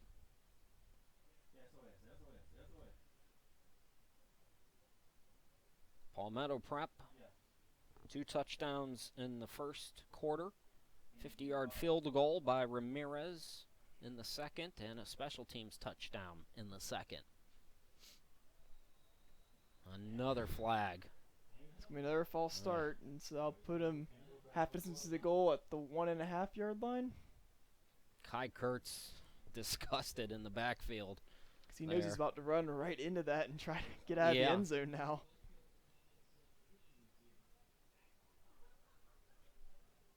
Well, Palmetto Prep will be tested in their next game at Ferrum at 3 p.m. Then they go to Birmingham Prep on the 10th and the 24th at Alabama Prep. So now, Odin under center again. Handoff goes to Kurtz, and Kurtz able to pick up a couple out to the 4-yard line. I mean, he gets out of the end zone. That's the most important part. Keep him out of the safety, and it's got to be another run here. There's no way you're passing yet if you're Gulf Coast. Rashad Francoisis, I believe, was one of the players in on that tackle. Rashad from Miami Beach High School, one of those Florida products we talked about. So one more play here for Odin in the offense. Coming back in was Harrison, and he got tripped up in the backfield. 36 on 35 rather. Number 35 for the Minutemen is Zach Bernard. He went right. And that'll bring up a 3rd down, and Gulf Coast does not have to run a play, and it doesn't look like they will. So 23-0, the Minutemen over the Sharks after 1 half of play. And we'll go right into our halftime interview so we can get Mr. The Boss Man out of here and on to other responsibilities. So we're at halftime. It's 23-0 Palmetto Prep, and I'm going to bring in my guest as you see the teams walk off the field. It's Wes Dorton, the AD here at Palmetto Prep. Wes, it's good to have you. Thanks for having me. I appreciate the opportunity. This has been it's good to be up in the box here with you. It's a beautiful day in Columbia, that's for sure. Tell me a little bit about Palmetto Prep. Give me the background. I'm a little curious. Being from the north, there's not as many academies, prep schools, things like that up there. So tell me a little bit about the history and your goals. Well, the prep school industry in itself is growing like crazy because of the NCAA standards. They were increased just a couple years ago. Move this just right up there. Is that better? Yeah, okay, there we go. We actually started, we're in our 7th year, and we started basically as a former company called Gray Military Academy, but about 4 years ago changed our name to Palmetto Prep Academy, and have had a lot of success in that regard. The last 2 seasons, we've actually had 60 players that have offers to go out and play on a 4-year school somewhere. So we've had a lot of success and gaining some serious traction here. But the biggest thing really is that players will come to us in 3 different paths. They're either just overlooked in the recruiting process. We've had several players that had big offers but were hurt their senior year. So, the colleges would have to pull their offers. So they'd come and be able to play with us for a semester and then go on out in January. Or we have a guy that comes to us that's got a decent GPA, but he's short on his test score, so he needs a couple more points. So we get him back on track in that respect, and then he goes out in January. But then we have the guy, we don't hang our hat on it, but we have a handful of guys that'll come in that are true JUCO guys. They come in with a 1.6, 1.7 GPA, and they take full loads, get their associate's degree, and then head on out to a D1 program somewhere after 48 hours. So we've had a lot of success in getting these guys a second chance, and in a lot of cases, their last chance. So it's very rewarding to watch these guys. I keep calling them kids, and they're not kids. They're college freshmen. They're grown men. But Right. watching them truly get their lives back on track in a future that's there to grasp, it's just been fun to watch. It's difficult, and there's people on the YouTube chat that are talking about, a guy like Thompson who has dealt with injury problems, and Right. those D1s. There's so much talent out there. They're quick to take those offers Absolutely. away, and they've got other guys waiting in the wings. They do indeed, and a lot of times what we'll have, and you've seen some of it today, is we've got D1 talent, but only Right. D2 academics because they've backed themselves into a corner for whatever reason. A quick little story on JB. Before we went out today, we were out at during pregame, and he's bouncing around all the time. It doesn't matter whether he's practicing in the locker room, in apartments, whatever. He's just a happy guy. I just love JB. He's awesome. But he told me out there, he said, "I'm going to get one for today, Coach. It's going to be a big one. It ain't going to be a normal one. It's going to be a big one." And so when he broke that 53-yarder, he came straight off the sidelines to me. He said, "Told you, Coach. Here it is. I told you, Coach." So he's a fun guy. I like JB a lot. Good guy. I first heard about academy schools and things like this for all the wrong reasons. Right. There was a college, and I use quotations around that, in Charlotte, Mm-hmm. College of Faith, and there's a lot of people who are football fans who know that school because they wanted to play D1 schools, and they got their brains beat out, and it was national news. And when it's national news, people do digging, and they find out that it isn't on the surface. So you've got a reputation that's out there. How does Palmetto Prep stand out and say, okay, wait a minute, even if these guys, and I know those guys, and I know they had the best of intentions, but they weren't doing things the right way. So how do you get this message out? That's a great question. And it doesn't matter what industry you're in. You've got guys out there that'll do that kind of thing. Right. So whether it was intentional or not, I don't know the details behind it. But all I can say is what we do here at Palmetto Prep is we try to do it off the. It may not be popular, but it has to be right. Right. And and a lot of times I'm not popular when I have to be right, and so and it's not a fun position to be in. But to put if you keep it in focus, is that we're not here. Good gracious, too many schools, and I'm not using them as an example, I'm just saying in general, too many schools will use the player as a tuition. They see it, and this is a money ticket and a meal ticket for me. All right. You can't do that. You've got to look at it. That is a dream. When he walks through our door, that's a dream. Right. And we're trying to fulfill that dream and give him every tool that he can to get him on the D1 level. And so when we look at all 68 of our players in that respect, and we try to make them better men, then it makes us better men in the process in doing that. Because we've got to mind our own P's and Q's. Right. And, and ultimately it all falls back on me. So if something falls apart in the second half, then, I've got to step in and talk with my coaches and my trainers and find out what in the world happened. But you just have to do the right thing. Right. And it's hard to do that. And particularly in what we do because, we're a pay-to-play kind of organization. Right. And so it's tough. It really is. It's tough. And in a lot of cases, you've probably seen it in your career too, Chris, is where guys will be fantastic players, but that doesn't mean that they can transfer that over into the coaching ranks. Right. Or they can be a fantastic coach, but that doesn't mean they can be an administrator. Right. And you have to be able to do all of that, or in my case, hire the inadequacies. I can't do any of it right.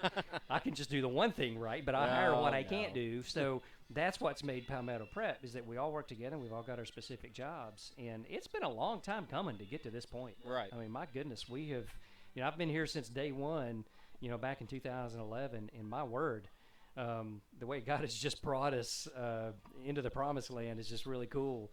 And I can honestly say that there's no logical reason that we should still be in business either. But God just has his hand on the program. One of the things that I like that you guys are doing when I was researching you to decide if this was going to be a right fit or not was you seem to be selling kids on the next level. Yes. And by the next level, there's NAIA, Yes. there's D2. Absolutely. If you're smart enough, there's D3. Right. You can get what am I trying to academic scholarship, which, right. as you can tell, I never got one. But you can get those too. So there's other options. I think that sometimes these kids, that have injuries or have behavior or have grade problems, they only have their blinders on one thing, Right. and that's everybody from Alabama down to the Chattanoogas and the mid-majors and the smaller schools like that. But there's a whole wealth Absolutely. that these kids can explore. And how many, I know you mentioned briefly, but, just over the last couple of years, how many? Well, honestly, just in the last 2 seasons, we've had 60 players that were offered. And, if you look at that, you can only play 22 at a time. So that means our 2s and 3s are getting looks. Right, yeah. So our recruiting coordinator, Coach Nate, he promotes the socks off of them all across the country. And so he's done a fantastic job with that respect. And, they all come in with a different reason. Right. Some of them are legitimate. They had that, like JB, he has that injury, and then that offers. But you could just tell by the way he was playing today, he's back 100%. So Right. Look out over the next 9 games. But and then you've got guys that come from backgrounds that truly, I call them blindside kids. Mm-hmm. We've got 3 that I'm aware of that truly are typical blindsides. They had no place to lay their head. They don't know where the next meal is coming from, and football is their only ticket. Right. And it would blow your mind if you knew which 3 of those guys out there. They're the nicest kids on the team. And Isn't if that anybody always had, how it is, too? well, not always. Well, it should be. that's But there are sometimes if they had a reason and an excuse, these guys would have it, Right. but you would never know it. And it's just the coolest thing to be able to come alongside them and encourage them and give them that chance. So, in January or in May, whenever their academics are back on track, and they end up going to Delta State, or they go to Savannah State or South Right. Carolina State, or Right. or Carolina. Good gracious, we've had 8 walk-ons in Carolina in our history. So, who knows where they're going to end up? But that is a future and a chance that they never would have had. And I'm just humbled and blessed to have a small part in that. It's just really cool to watch their success. Well, and hopefully things like this, getting the games out there, coaches can watch this on a Sunday. It's not played on a Saturday probably for that reason. That's the whole I would reason we assume. do that. Absolutely. Wes, we're going to let you go. Thanks for having me this year. I look forward to working with you some more. Thank you, and Chris. We'll take a break, folks. Wes Dorton, the athletic Appreciate it a director bunch. here at Palmetto Prep. So we'll step aside for about 5 minutes, and we'll come back and bring you the second half. It's 23-0 Palmetto Prep over Gulf Coast.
On to quarter number 3 we go. We're having fun here at Brooklyn KC High School. The Minutemen 23 and the Sharks 0. So it'll be Palmetto Prep to kick off here to start off this second half. If you're just joining us, J.C. Howell, 4-yard touchdown run. J.B. Thompson with a 53-yard touchdown run. That made it 13-0. Ramirez had a 50-yard field goal, and McCory with a fumble recovery in the end zone made it 23-0. That's where we're at right now. Chris Sheeman, Harrison Huntley, glad to be back with you for the start of quarter number 3. And, well, Harrison, let's see what happens here in this second half, what kind of adjustments that the Sharks have made, see if they can get some momentum here as we're underway. With Ramirez kicking it off and booming it to the near side. It's going to be handled by number 5, and that is McCarty. McCarty trying to get to that outside edge to the 15-20 and just shy of the 24-yard line. In on the play, Arden McCory, who had that fumble recovery, made the tackle. Yeah, it's hard to say what Gulf Coast needs to be doing on offense, basically, because we didn't really get to see a lot of their offense. It was a lot of 3-and-outs. It was a lot of botched plays. You didn't see a lot of what they were trying to do. You just saw a lot of mistakes. And so I'm interested to see if they can get some momentum going and really see what their whole plan is on offense. Jackson Newman returning at quarterback. He started this game, and then we saw Oden. That's Jalen Oden for part of this second half.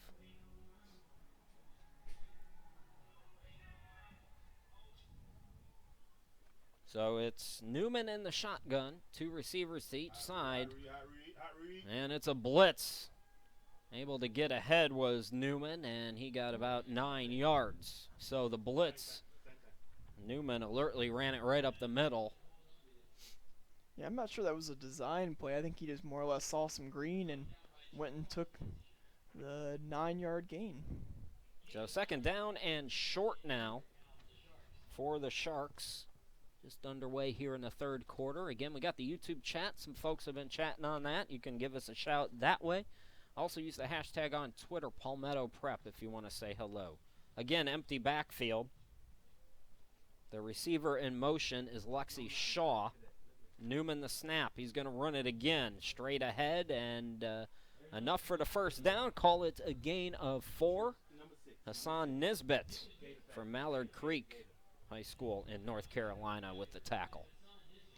Mallard Creek, one of those schools that just kind of keeps pumping out D1 prospects and stuff. Really good pedigree there.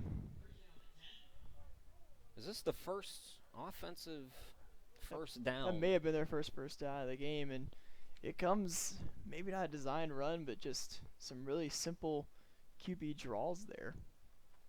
Jackson Newman again. Single back. He's going to throw.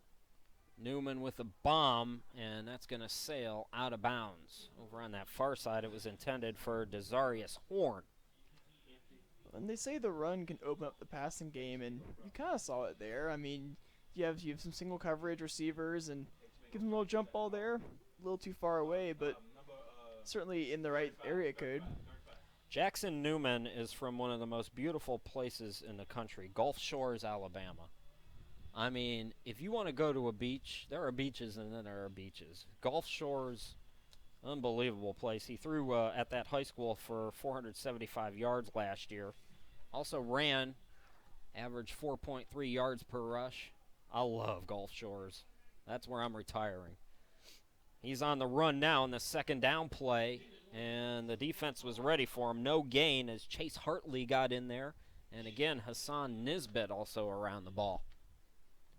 Yeah, a lot of quarterback running in this half. I mean, maybe that's the game plan now, because the halfback draws weren't working too well. They're going to try the quarterback runs now, and it's pretty effective so far. But I don't think that's exactly the plan for someone like Jackson Newman. He doesn't have really the size on him to take those kind of hits the entire game. I guess he wants to get more in the pocket and have some more time to throw. Third down and 9 to go from their own 37-yard line. Two-back set now, and whistles It's gonna be a before delay that of game. snap. Another delay of game as the play clock hits 0. Yeah, I think you're seeing a lot of first game problems from both these teams where, they're trying to, work on substitution patterns and who needs to be in for what play, and you're seeing a lot of guys running in and out of the huddle really late, and that'll just get better over time. You ever been down to Gulf Shores, Alabama? I've not yet, actually. Oh, man, listen to me. You're senior. Mm-hmm. Spring break. Is Go that your, to the is that your Floribama. recommendation? Listen to me. Listen to me. Go to the Floribama. Get a bushwhacker. Thank me later. Okay, more movement. And it looks like we're going to move back the other way 5 more yards as the Minutemen were a little jumpy. We'll see if... Oh, it was a false start. That right side, Harrison and Filial. And that's turned a 3rd and 10 to almost a 3rd and 20 now. Every time we see some positives from the Sharks, they shoot themselves in the foot. So here we go. 3rd down and long. 3rd down and 18 now for Newman and the Sharks facing pressure. He throws it away. It's picked off. DeCron Lindsay to the house. Touchdown, Minutemen. Draquan Lindsay. The 2nd interception of the game. And the Minutemen are a point away from making it 30-0. Yeah, he's a great defensive player out there. He sees the read from the quarterback, gets right in the passing lane, and no one ahead of him on his way to the end zone.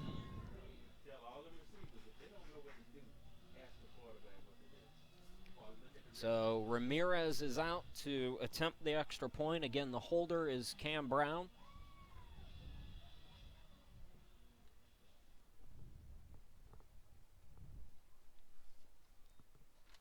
Hold is good, kick is up, and the kick is good as well. 30-0, Palmetto Prep. 11:04 left to go here in quarter number 3. We will step aside and come right back.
Welcome back, everybody. Ramirez to kick here. It's 30-0 in favor of the Minutemen.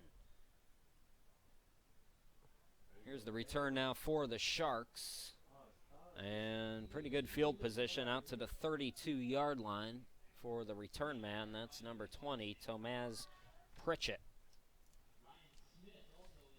So, the silver lining is, I guess, for at least the offense is, you get to get right back out there after the pick six. You get fresh set of downs, new field position, and a chance to go through your cycles again and see if you can find something that works this time. The quarterback running did have some success last time. They got a first down, and they're still having trouble getting Newman enough time back there. So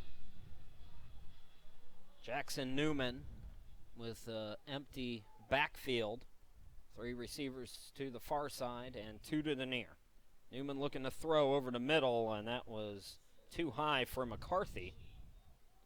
And it'll be second down and 10. But that's the right idea there. Is you saw they were definitely blitzing. They had the corners in tight, and the right idea there to get a little slot pass out and just a little bit over his head. So second down from their own 33-yard line.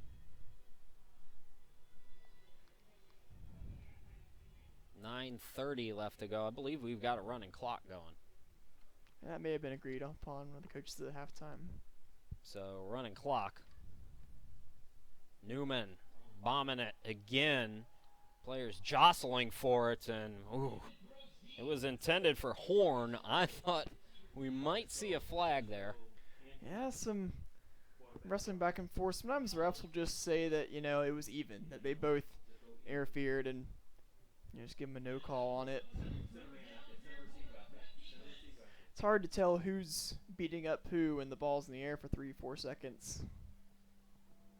I believe it was Kai Wilson, the backup corner, jostling with Horn on that far side. I apologize, folks, if I'm messing up these names. I have to invest in some binoculars. That's all there is to it. Well, that's the other thing you gotta look into at this point in the game is the new guys and trying out different sets. Jackson trying to go up the middle on 3rd and 10. He's going to be stopped after about a gain of 4. So the Minutemen maintain their shutout lead of 30-0 here as the punt team comes out for the Sharks.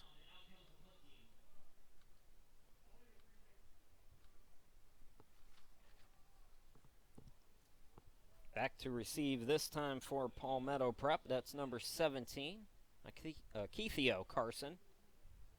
He's from Hunter Huss High School in North Carolina. You've ever heard of that? I've never one? heard of that, actually. That must be a smaller one. I'm going to have to Google where that is. Back to kick now is Varilla. Varilla skies it. That was a beautiful kick. Here comes Carson. Carson trying to spin away, and he got whacked. So a short gain, and Palmetto Prep will take over at the 31-yard line.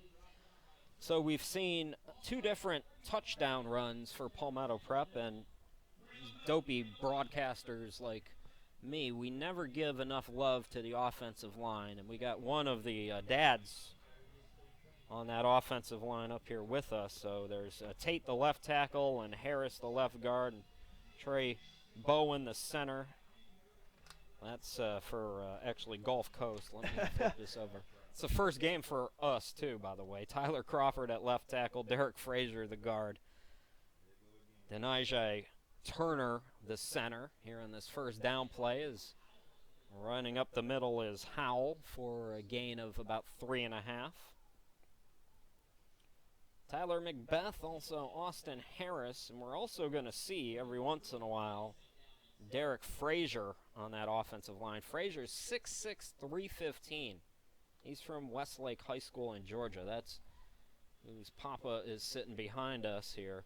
His dad told me that Cam Newton went to that high school that's in the Atlanta area.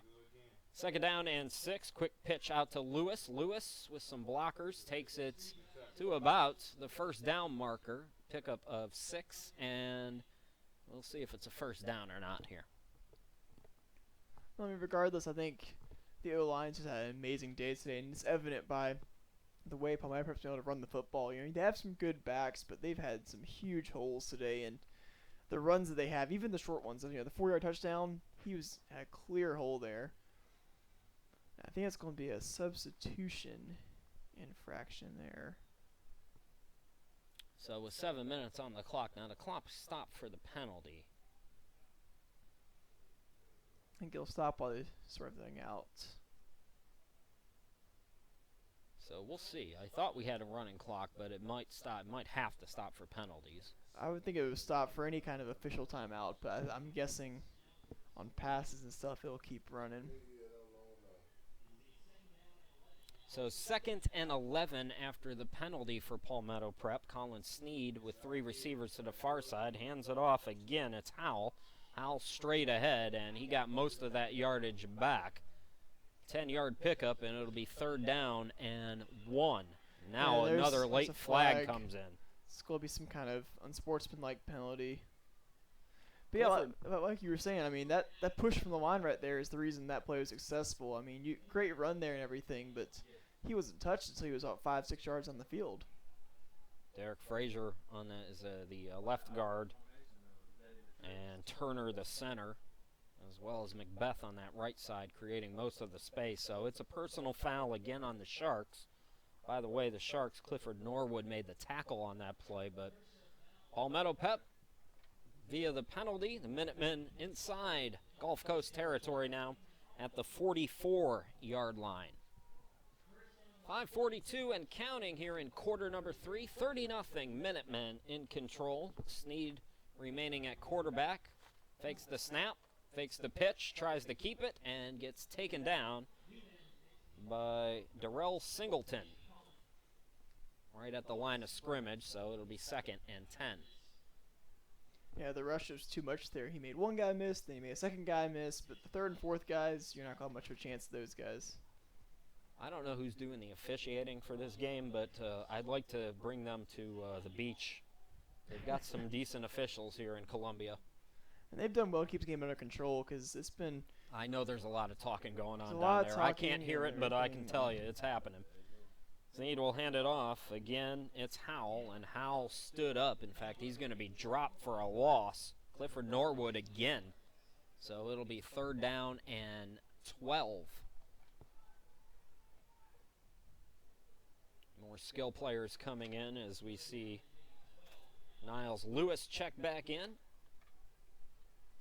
Also coming out there, Kyreek Haynes, the return man.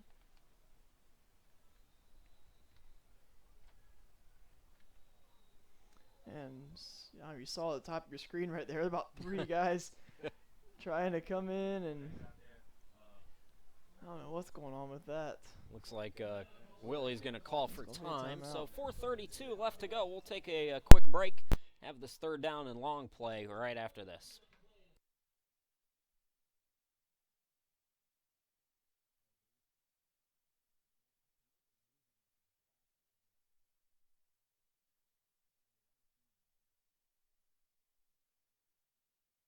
Okay.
There you see it, folks. Hopefully it'll be a lot cooler. Our next broadcast, October 1st, 2 p.m.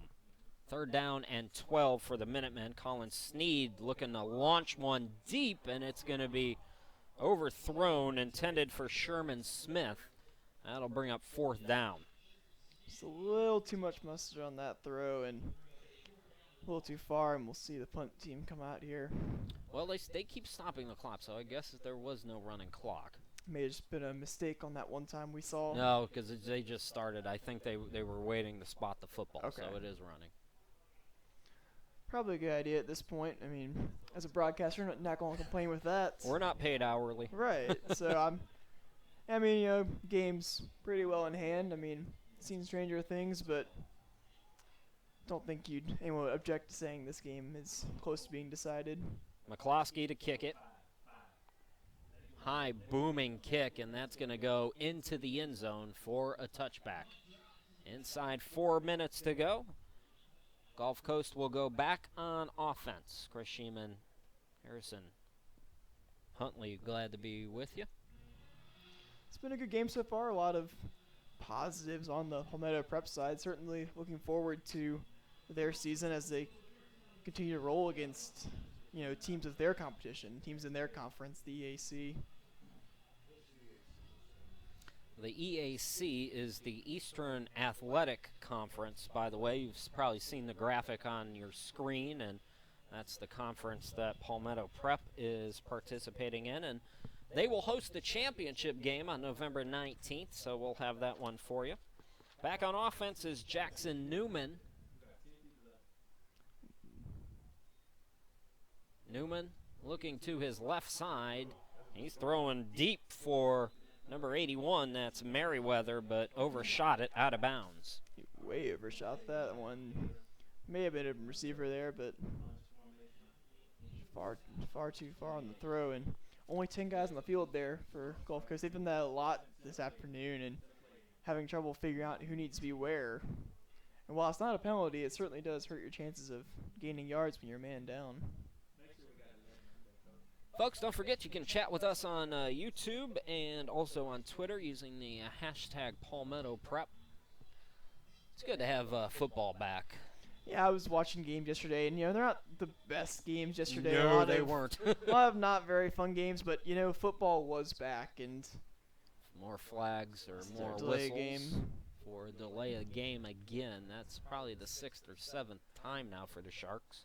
Yeah, I don't get much into NFL, but college football, I'm a huge fan, and you know what? I used to be a big NFL fan, and that's what's kind of rubbed off on me since I moved south of the Mason-Dixon line. Is I drive my poor girlfriend nuts with the college football. It's so much fun. It's all I do on Saturdays. I mean, it's just now with you have ESPN and the online streaming, you can watch Yeah. 10 games at once, and That's what she said. She said that's because you're a man. You like to do things like you like to flip around. It's why we like March Madness too. absolutely. Handoff on 1st and 15 to Harrison, and he's ahead for a couple.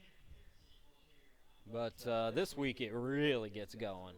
It's going to be some good games. I mean, there's a full slate Thursday night, and Yeah, my some only more on problem Friday is night. that ESPN is trying to hype up this Ohio State-Indiana game like that's going to be something. They have the mega cast going, right?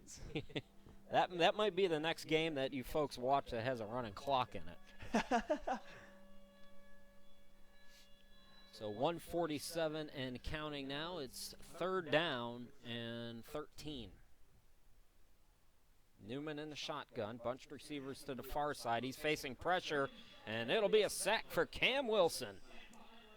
And I'm not sure if Cam Wilson was even touched on that. He went right through the line, and I feel sorry for Newman right there. He had no chance. Wilson is 6'2", 325 from Whale Branch here in South Carolina. Had 1 sack last year in high school. Well, he's got his first here at Palmetto Prep. I don't have any numbers for Gulf Coast, but I'm going to guess that Cam Wilson is bigger than Jacob Newman. That was a rough hit to take. And offsides. Oh, that's why he got there. It was offside.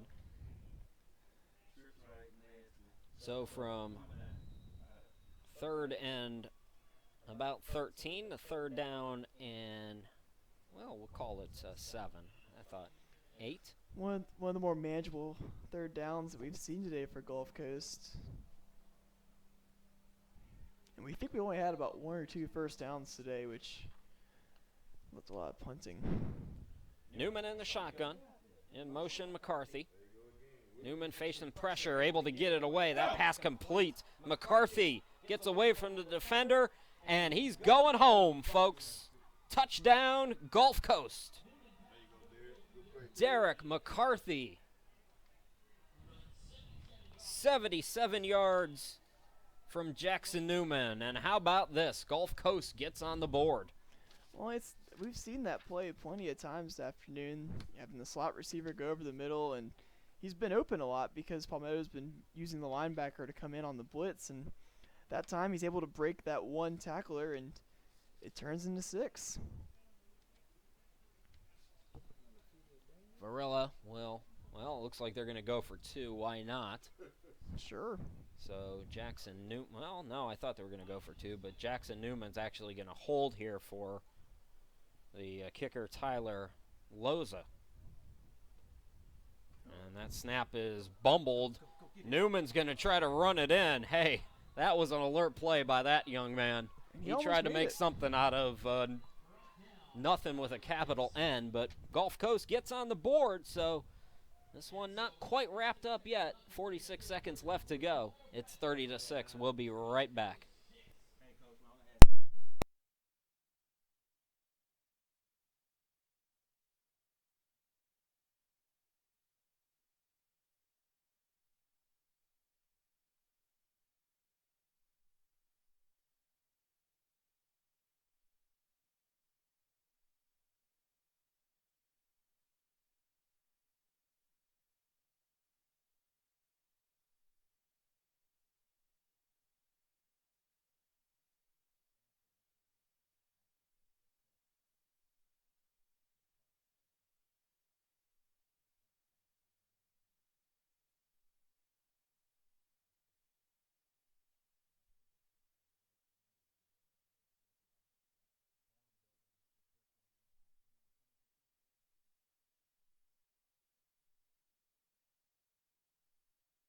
Welcome back, ladies and gentlemen. It's 32 to 6. I'm not sure what happened with my scoreboard there, but we'll get that fixed as it's upside down right now. But it is 30 to 6, not 30 to A.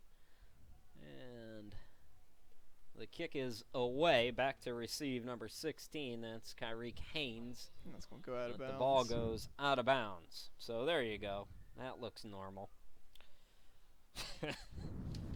First broadcast of the year is always a disaster. We've managed to keep it pretty well together, though. Chris Sheeman, Harrison Huntley, glad to be with you. 46 ticks here in quarter number 3. 24-point game. Let's see what the Minutemen try to do here. I'd like to see them try to control the clock a little bit and really punch one in and hammer the final nail in this one. Yeah, you with know? the running clock, you can take a good, 5-10 minutes off the clock just for the drive. New quarterback in now for Palmetto Prep. Sam Oxendine, and that's fumbled, but Oxendine able to fall on it. And those of you who are still with us on YouTube and on Twitter, if I'm saying Sam's last name wrong, please let me know. Oxendine, I believe, is the right pronunciation. So that snap too high, and we started praising the offensive line, and they've made a couple of mistakes now. Well, there's a chance this could be the second or third string with the score being as it is. 2nd and 16 now. The handoff goes to Hairston. Able to get to the outside, 35, and he's pushed out at the 37-yard line. So gain of about 7 yards, and it'll be 3rd down and 9. I believe that will be the last play of quarter number 3. So 3 quarters in the books. Minutemen in control, 30 to 6. We'll take a timeout. We'll come back and bring you the 4th quarter. After this, you're watching Palmetto Prep Football here on YouTube.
Welcome back, everybody. There's my shameless self-promotion. If you need a website, broadcast, anything like that, you can contact me, Chris Sheeman. Harrison Huntley, glad to be with you. 15 minutes to go. Palmetto Prep with a 3rd down, and we'll call it a long 8. Oxendine in the shotgun. He'll hand it off to Hairston, and he's going to be wrapped up in the backfield. That was Pritchett again making another nice play for Gulf Coast. So if you're head coach Willie Gaston and you're looking for guys who you can start to build around, I like this Pritchett kid on both sides of the football. He's been trying to get things done here today for Gulf Coast. And yeah, it's just hard to find a lot of positives, but they have gotten better in this game at least, just watching them. I mean, the first play from scrimmage, a great run, and that was a similar play right there, and they stuff it out. And so you can see the guys adapting and learning as game goes on, and, that's at least one thing you can take home with you, that the team did get better. That's going to delay a game. So 4th and 13 from their own 32-yard line. It's Mark McCloskey to kick. We've got a few of the Gulf Coast coaches, and it looks like they were short-handed here sitting next to us, but they have enough guys out on the field now. McCloskey gets set to kick. 2 players back to receive. McCloskey's going to try to get this one out of bounds, and he does, but he's going to leave Gulf Coast with fairly good field position at their own 49. Yeah, and Gulf Coast gets it about, 14 minutes left here, running clock. I think it'd be really cool to see them, put together a drive and even a field goal, so that'd be a great victory for them just to, leave the game like that. I mean, they're still 3 scores away if you count the 2-point conversion from tying it up, but I'm still not ready to put this one away.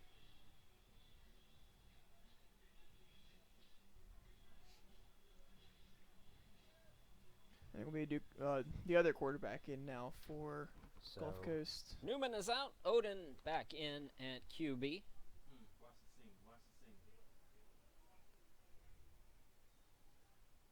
Odin will look to throw, and that's going to be picked off for the second time. Josh Williams from the Fayetteville area coming up with his second pick here this afternoon. Yeah, I mean, he was right there for it, made a great play on the ball, and I think this is one thing that we've seen wrong with Odin between Newman is he's thrown a lot of balls right to a defender, and he's not, maybe he's telegraphing it, or maybe he's just not finding his man, but it's something that is tough. He's definitely got the quarterback instinct, but it's going to the wrong guys.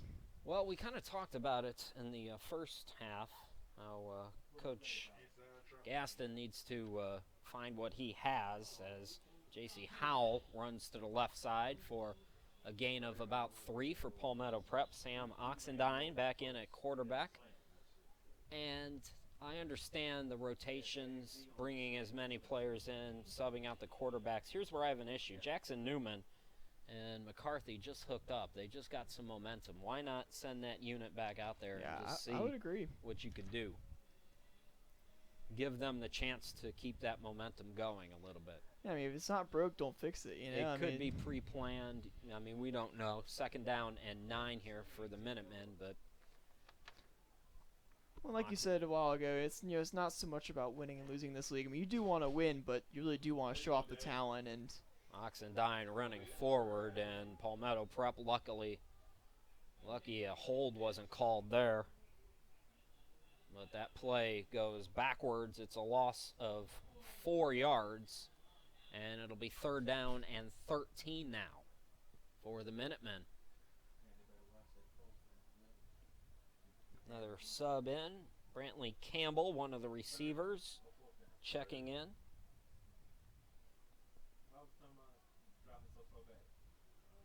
So we'll see if they have Oxendine trying to throw here.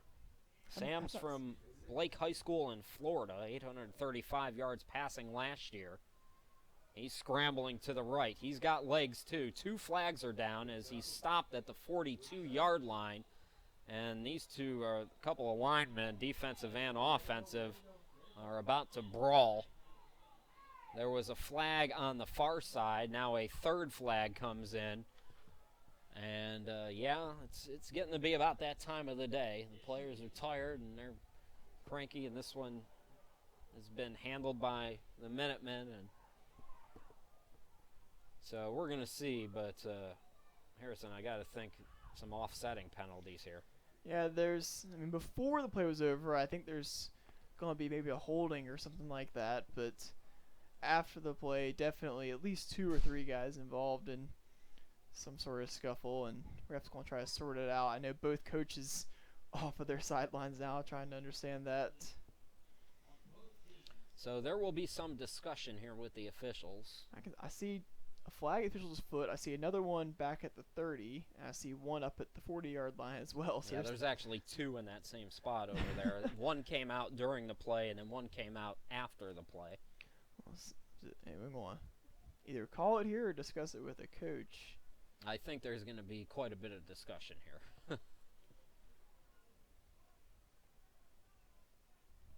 So we got a All hold right, so there we have a holding on Palmetto Prep. We know that. And a personal foul on Gulf Coast. I want Tim's and I want Derek. That's going to give him the first down. Did they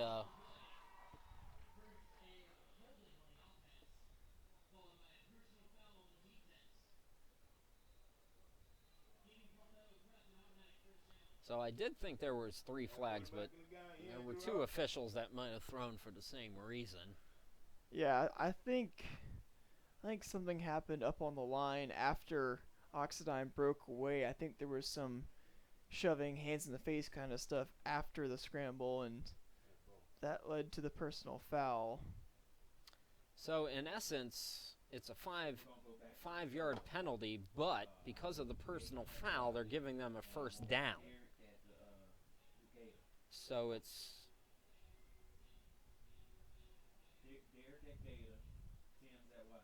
I believe they're gonna move the markers over on that far side. So it'll be first down and 10 when this is all sorted out for the Minutemen at the 41-yard line. Willie Gaston wants an explanation, so they're gonna tell him what the deal is.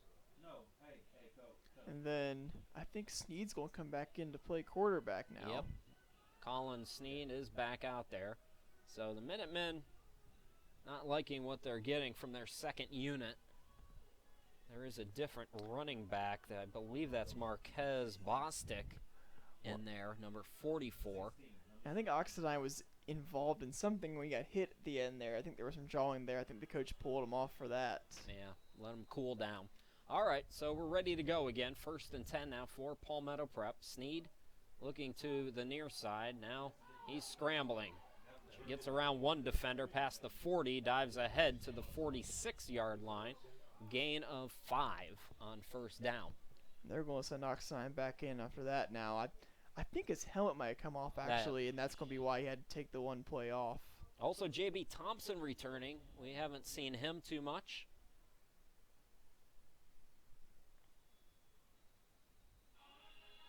And it's going to be a timeout for Gulf Coast there. Folks, I believe we had a little internet trouble there. Sometimes the internet will hiccup on us. If it does that, just give us a minute and we'll refresh. We've got a timeout on the field, though, right now, so if you're just coming back, we're going to go away again, and we'll come right back in just a minute.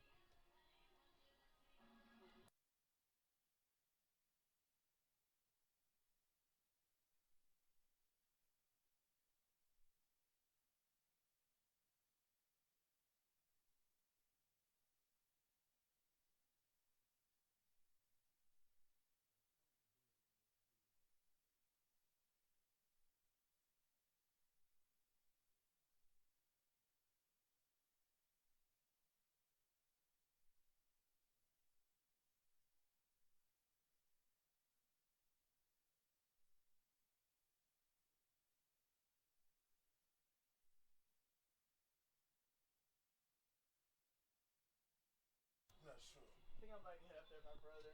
Who they playing this week? Welcome back, everybody. Second down and 5 for Sam Oxendine, who returns at quarterback. J.B. Thompson also back out there as he gets the handoff. Tries to get to the outside edge, and he picks up a couple. It'll be third down and 3 for the Minutemen. Yeah, I think we're still seeing that running clock here, and second team's in on both sides, and Sometimes it's ran and sometimes it hasn't. I'm not quite sure. Second team's in here though, but the emotions of the first team are still out there. As there's been some back and forth so far. They actually call it a gain of 2, so it'll be 3rd down and 4 from the 48-yard line now. Oxendine gets the snap, handoff again to Thompson. Thompson straight ahead, and he's going to be a yard shy of that first down marker. Good defense there from Gulf Coast, that front line of Williams and Singleton and several others. Looks like big number 79, that's Filial, the two-way player. And unfortunately, one of those players is down right now for Gulf Coast. I can't tell what number or anything that is, but coach and training staff huddled over him right now. So it'll be 4th down and decision time for Palmetto Prep, but before that we will step aside for an injury timeout.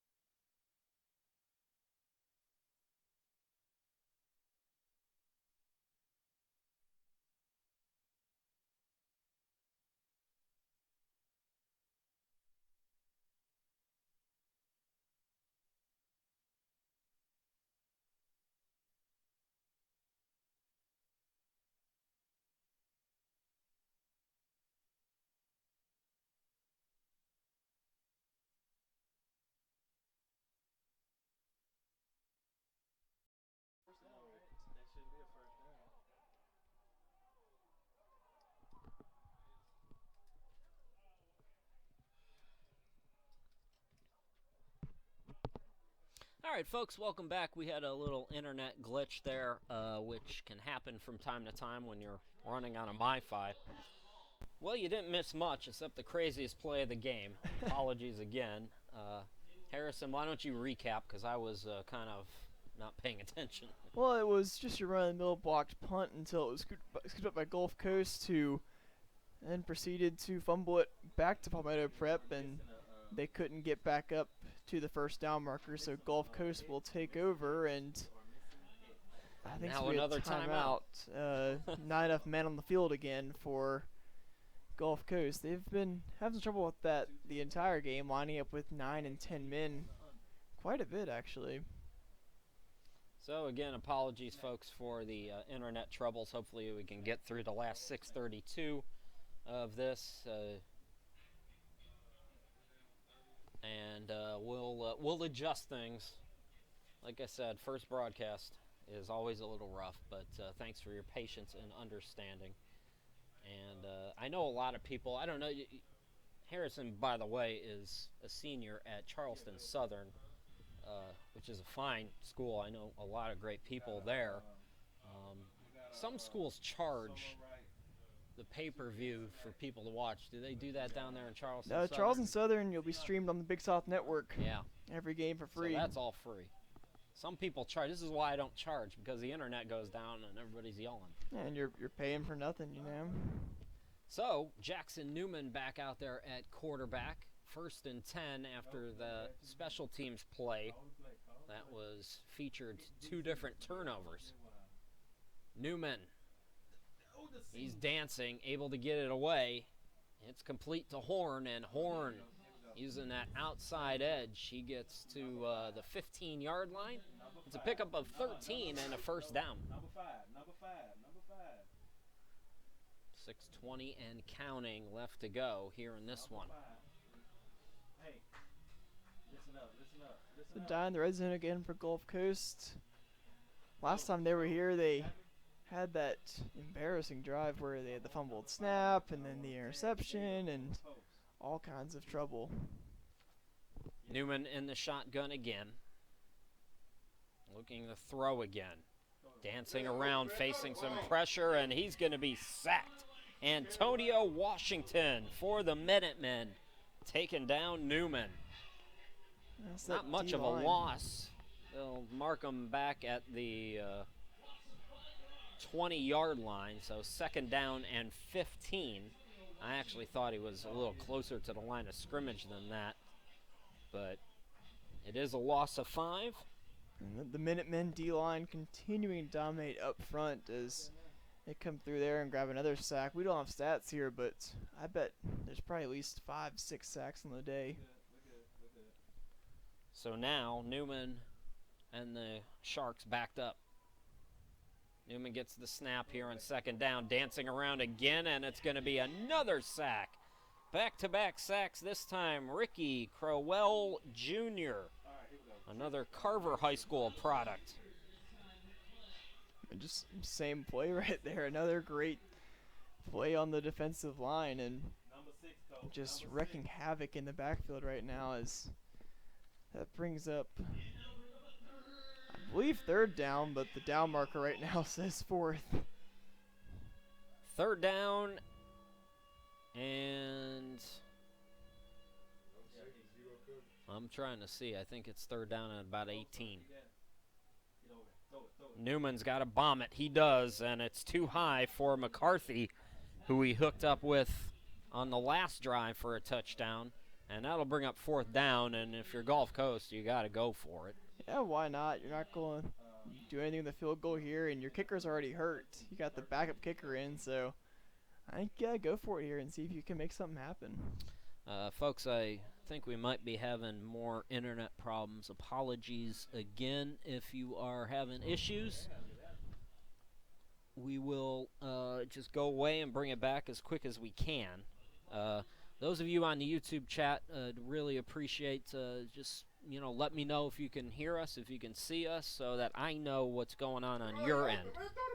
4th down, here goes Newman, and Newman is going to be stopped at the 19. So Palmetto Prep will take over. 3:39 left to go. We're going to step aside again for about a minute or so and come right back.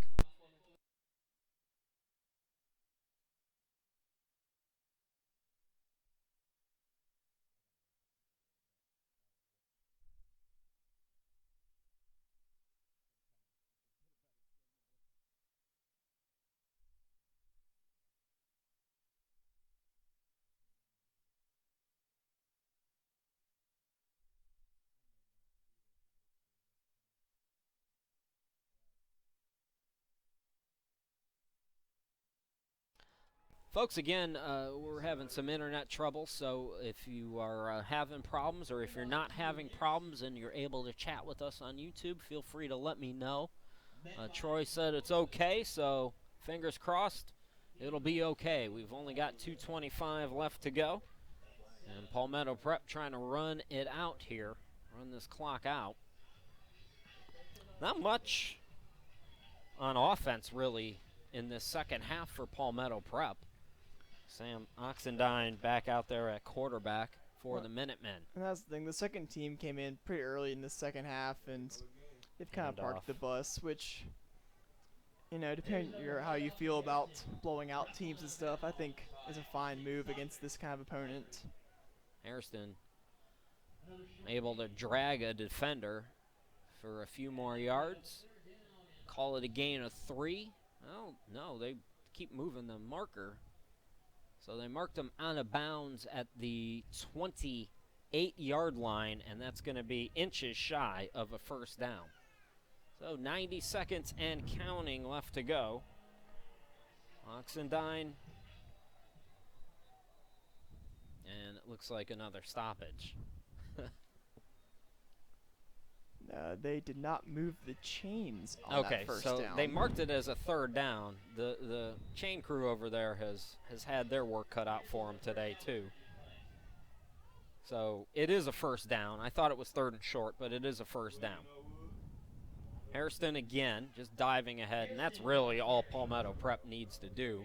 Gulf Coast does have its timeouts, but it does not want to use them with a 9.5-hour car ride back home. Yeah, they're looking to get back. I see over half of their players on the sidelines sitting on the bench right now. I did a game on Friday, a high school game. It was 27-7, and the coach from behind called 3 timeouts, forced the other team to punt. The other team punted, went on defense, and called a timeout of their own just to rub it. And that team was several hours away, too, if I remember. Hairston ahead again. close to another first down, and more importantly, staying in bounds. And that should be the last play of the game, so Palmetto Prep will get out of here with a 30-6 victory. Gulf Coast, Harrison, are they going to try to run a play here? I don't believe They so. might grab one more play here, but Yeah. just a quick Oxidine little trying to run. pad the stats of Hairston here.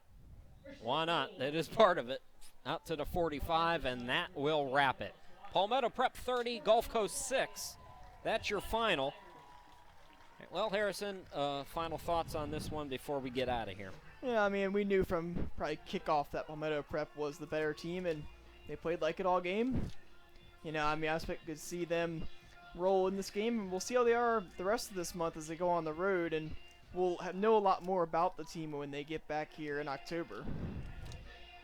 Well, let's recap the scoring real quick. J.C. Howell got us started with a 4-yard touchdown run at the 10:43 mark in the first quarter. Extra point was no good.